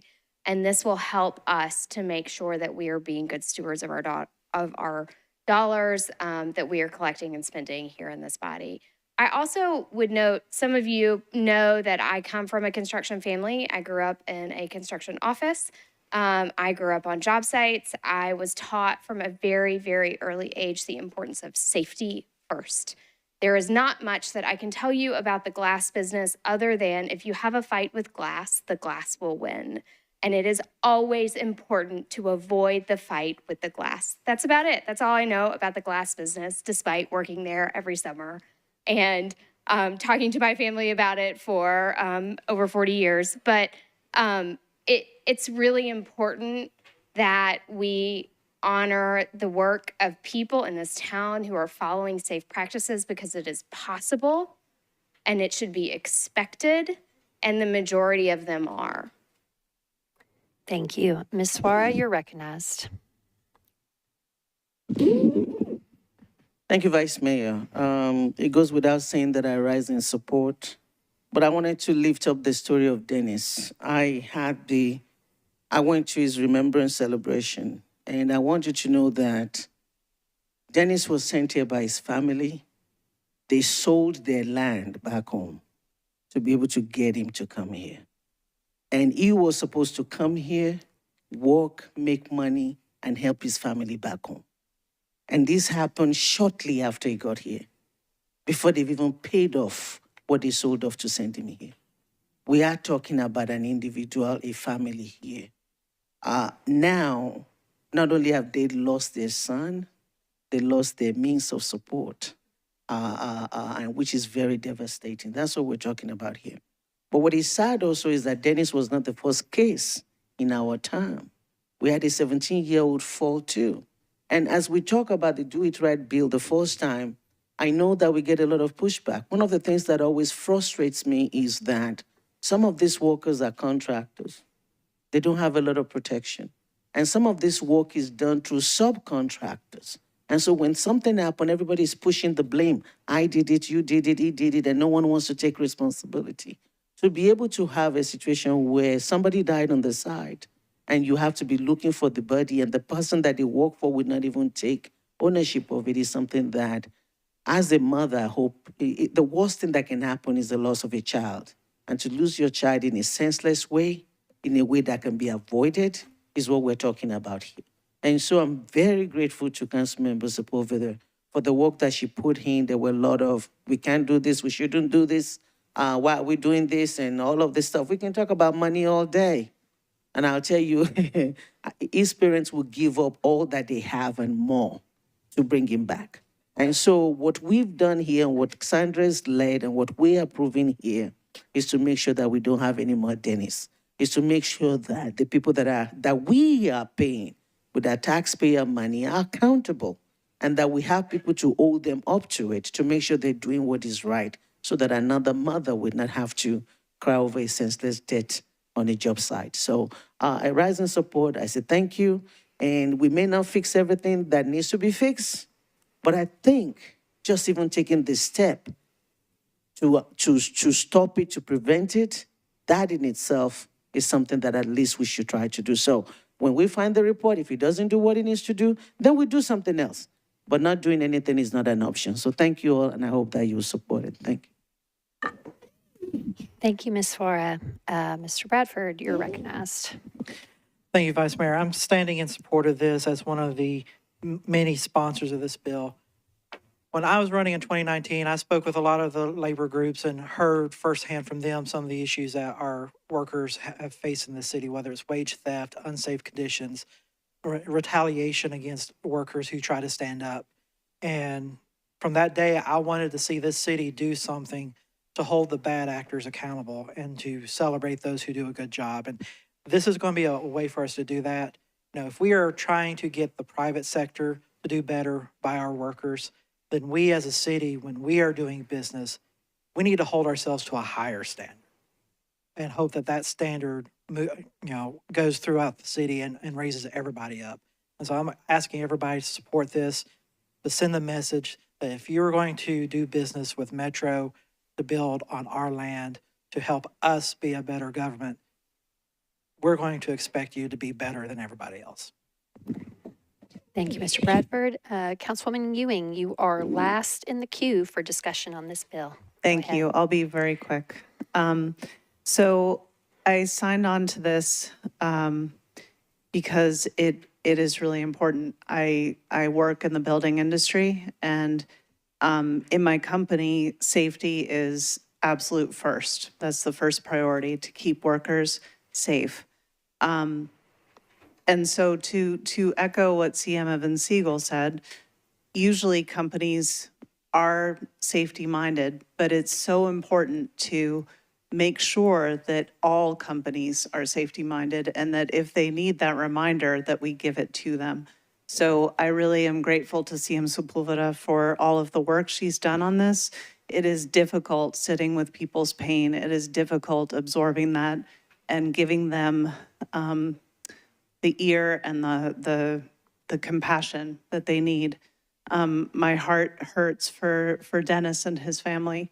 And I think this is going to do some good, and I'm very happy to be a co-sponsor. Thanks. Thank you, Ms. Ewing. Seeing no one else seeking discussion, we will move to the vote. What is before you is a motion to approve on second reading Councilwoman Sepulveda's bill as substituted. All in favor, please say aye. Aye. Anyone voting no? Anyone abstaining? Okay, this bill has passed second reading. Okay. Next is agenda item 57, ordinance BL 2024-390, sponsors Huffman, Bradford, Ellis, Spain, Gadd, and Ewing. This is an ordinance to amend section 2.63.020 of the Metropolitan Code of Laws to require the Office of Homeless Services to maintain an inventory of homeless service providers throughout Davidson County. Sponsor Huffman, you are recognized, sir. Thank you, Vice Chair. I'm going to move to defer this for one meeting with a brief comment. Okay. Did you want to get your committee report prior to that? Committee reports. Okay, we can do that. Go ahead, Ms. Evans. Thank you. We recommended approval, 9 in favor, 0 against, 0 not voting. Okay, that's good to know. It's back to you, though. Mr. Huffman, you had indicated you were wanting to move deferral, sir? Yes, I move for a one meeting deferral with a brief comment. Is there a second? Okay, properly moved and seconded. Back to you, sir, for an explanation. Thank you. Yes, first off, I want to highlight that we are 13 days away from the 1-year anniversary of the Office of Homeless Services. And it's amazing that we have been able to create a department that can facilitate the needs of our unhoused community. And with that, there's still a lot of growing that we need to do in regards to ensuring that the needs are met. The intentions of this bill were to do exactly that, but I'm going to defer it to allow for a healthier dialogue with some of my colleagues that may have some questions. One thing that I would really recommend that you do before the next meeting, go back, watch Public Health and Safety today. There was a very good dialogue with Director Calvin, myself, that I think would clear up a lot of questions. But with that, I would just ask that you support my deferral. Thank you. Okay, there is a motion to defer, properly seconded. You've heard an explanation for the deferral. Is anyone seeking discussion on the one meeting deferral? Okay, Ms. Kimbrough, you are recognized. Thank you, Vice Mayor. The only reason I'm speaking is because I did ask that it be pulled off the consent agenda, and that's exactly what I was going to ask. And it was just based on text and emails I've received about this particular bill, and that was the issue, just to clear up questions that people in the community have. They were just concerned. Well, yes, thank you. That's all. Thank you. Okay, thank you, Ms. Kimbrough. All right, seeing no one else seeking discussion, there is a motion to defer one meeting, properly seconded. All in favor, please say aye. Any voting no or abstaining? Okay, this ordinance is deferred one meeting. Okay, next is agenda item 58, ordinance BL 2024-391, sponsors Evan Siegel, Parker, Welsh, and Coupin. This is an ordinance amending Chapter 13.08 of the Metropolitan Code of Laws to authorize the Nashville Department of Transportation and Multimodal Infrastructure to establish, administer, and enforce, and the Traffic and Parking Commission to regulate a permitting program to regulate food, beverage, and merchandise vending from trucks or other motor vehicles within the public right-of-way. Okay, sponsor Evan Siegel, you are recognized. Thank you. Committee reports, please. Okay, Chair Parker, you're recognized. Thank you, Vice Mayor. We recommended a 2-meeting deferral, 7 in favor, 0 against. Okay, thank you. It's back to you, Ms. Evan Siegel. Or a motion. I would move to approve 2 meetings with a brief comment. So you would move to defer. To defer 2 meetings. With a 2 brief- meetings. Is there a second for a 2-meeting deferral? Okay, properly moved and properly seconded. If you'd like to give a brief explanation of the deferral, you can go ahead. Thank you. The department would like just a little bit more time to do a little bit of outreach in the community and make sure that everybody understands what is coming. And 2 meetings will give us time to make sure that that happens. Okay. There is a motion to defer 2 meetings, properly seconded. You've heard an explanation from the sponsor for the deferral. Is there anybody else seeking discussion? Okay, seeing none, all in favor of a 2-meeting deferral, please say aye. Any voting no or abstaining? Okay, this is deferred 2 meetings. That would be to the 2nd meeting in July. Okay, next is agenda item 60, ordinance BL 2024-393. Sponsors Welsh, Porterfield, Gamble, Allen, Benton, and Gadd. This is an ordinance approving a lease agreement by and between the Metropolitan Government of Nashville and Davidson County, acting by and through the Metropolitan Board of Education and Nashville Tools for Schools. Councilwoman Welsh, you are recognized. Thank you, Vice Mayor. I'd like to move to approve. Okay, let's get your committee reports, please, first, ma'am. Oh, I would like my committee reports that I didn't know I had. Okay, no worries. Chair Porterfield, on Ms. Welsh's ordinance. 393. Thank you, Vice Mayor. Budget and Finance voted BL 2024-393, 12 in favor, 0 against, 0 not voting. Okay, and Chair Gamble on Ms. Welsh's ordinance 393. Your committee report, please. Thank you, Vice Mayor, for It's related to MNPS. 393. Yes, ma'am. Planning and Zoning recommended approval, 10 in favor, 0 against, 0 not voting. Okay, so now, Ms. Welsh, it's back to you for a motion on your bill. I'd like to move to approve. Okay, is there a second? Okay, there's a motion to approve, properly seconded. Any discussion on this bill? Okay, I see Mr. Nash in the queue. Go ahead, sir, you're recognized. Thank you, Vice Mayor. I was just curious if there is some sort of student apprentice program or something where students could learn furniture making skills as part of this agreement. Okay, is that a question that you want to address to the sponsor or to the administration? Or the administration, anybody who might know if it does or doesn't. Ms. Welsh, are you wanting to address Mr. Nash's question? No, I would like to defer that to someone at the administration table. Okay. Mr. Rosenberg? It's pickleball in council. You are recognized, sir. Thank you, Madam President. This particular organization is a volunteer organization that builds furniture, lockers, cabinets, et cetera, for metro schools and does not involve students. I would say that at the very least, the academies of Nashville and a lot of our high schools do great work in preparing students for particular occupations. Mr. Nash, it's back to you. That was a nice no.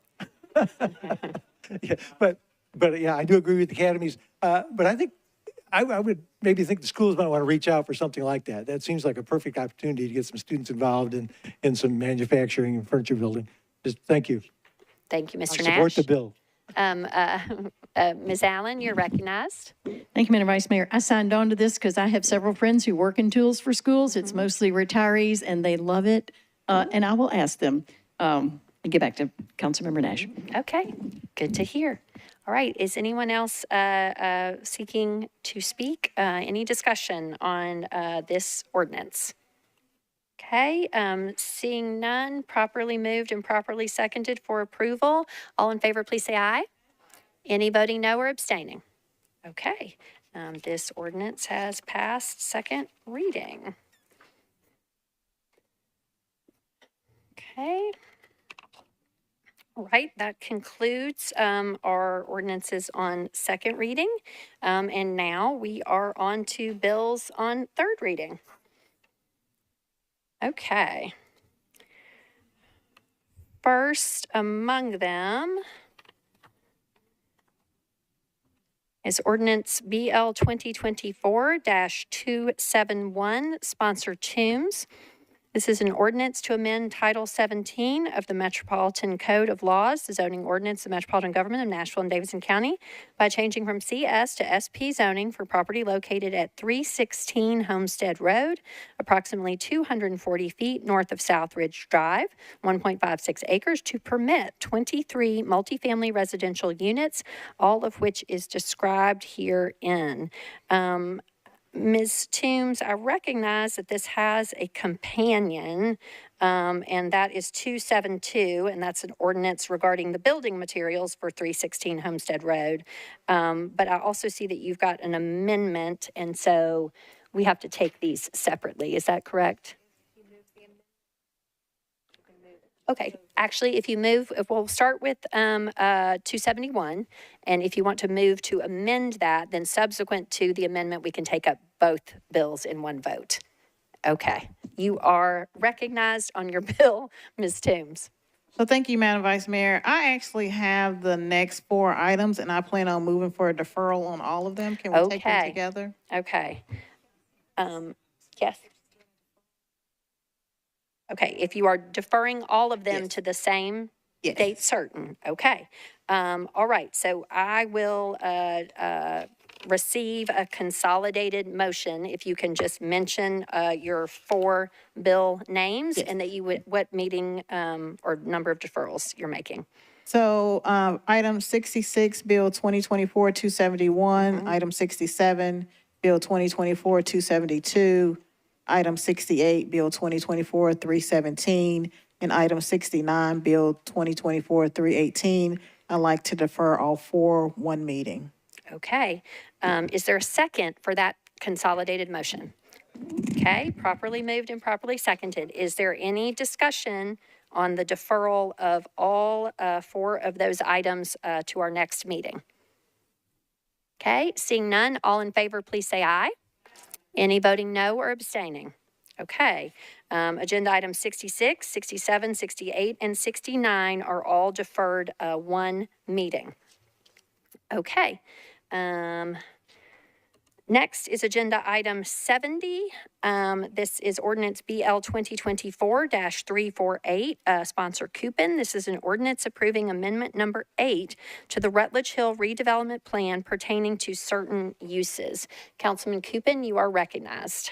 Thank you, Madam President. I believe I'd like to move my substitute with a brief comment. Let's see. First, I need you to request your committee reports, please, sir. Committee reports, please. Okay. Let's see. Chair Gamble for Planning and Zoning on Mr. Coopin's Bill 348. Oh, I'm sorry. I pushed the button, but I didn't. Thank you, Go ahead. Vice Mayor. Planning and Zoning recommended approval of the bill as substituted, 10 in favor, 0 against, 0 not voting. Okay. Chair Porterfield on Mr. Coopin's ordinance amendment number 8 on Rutledge Hill redevelopment. It's 348. Oh, sorry. Go ahead. Thank you, Vice Mayor. Budget and Finance considered the substitute 12 in favor, 0 against, 0 not voting, and had the same vote for the bill as substituted. Okay. Alrighty. So it's back to you, Mr. Coopin. Let's first get the bill before us, please, if you would move approval. I'd like to move approval. Is there a second? Okay. Okay. So that is before us, and it's back to you. I'd like to move the substitute, please, with a brief comment. Is there a second on the motion to substitute? Okay, go ahead, please, sir. Thank you, Madam President. This is a housekeeping bill, or substitute rather. There's a couple lines that have amendment numbers that are off, and so just correcting those numbers, but the substance of the bill is the same as has been moving through first and second reading. Okay. You've heard Mr. Coopin's motion to substitute. It's been properly seconded. You've heard a brief explanation as well. Is there any discussion on this substitute? Okay, seeing none, all in favor of the substitute, please say aye. Any voting no or abstaining? Okay, so Mr. Coopin, we're actually back to you on a motion for your bill as substituted, please, sir. I would like to move the bill as substituted, please. Okay. Is there a second? Okay. Any discussion? Nope. All in favor, please say aye. Any voting no or abstaining? Okay. You have adopted this ordinance on third reading. Okay.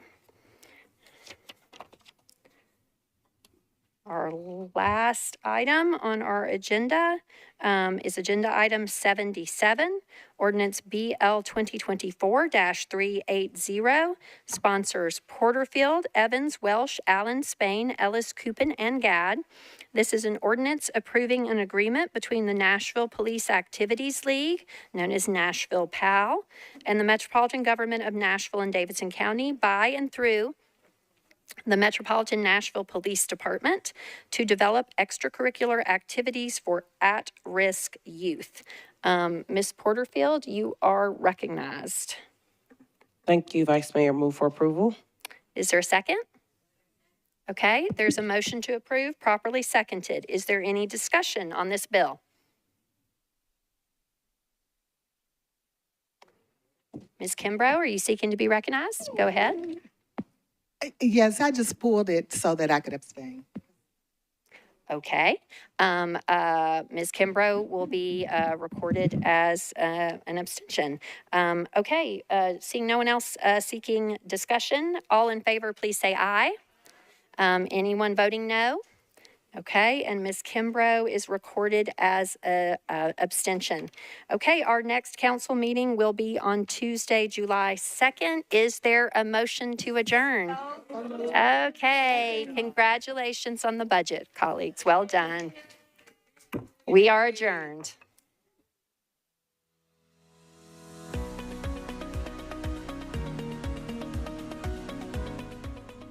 This has been a service of the Metro Nashville Network.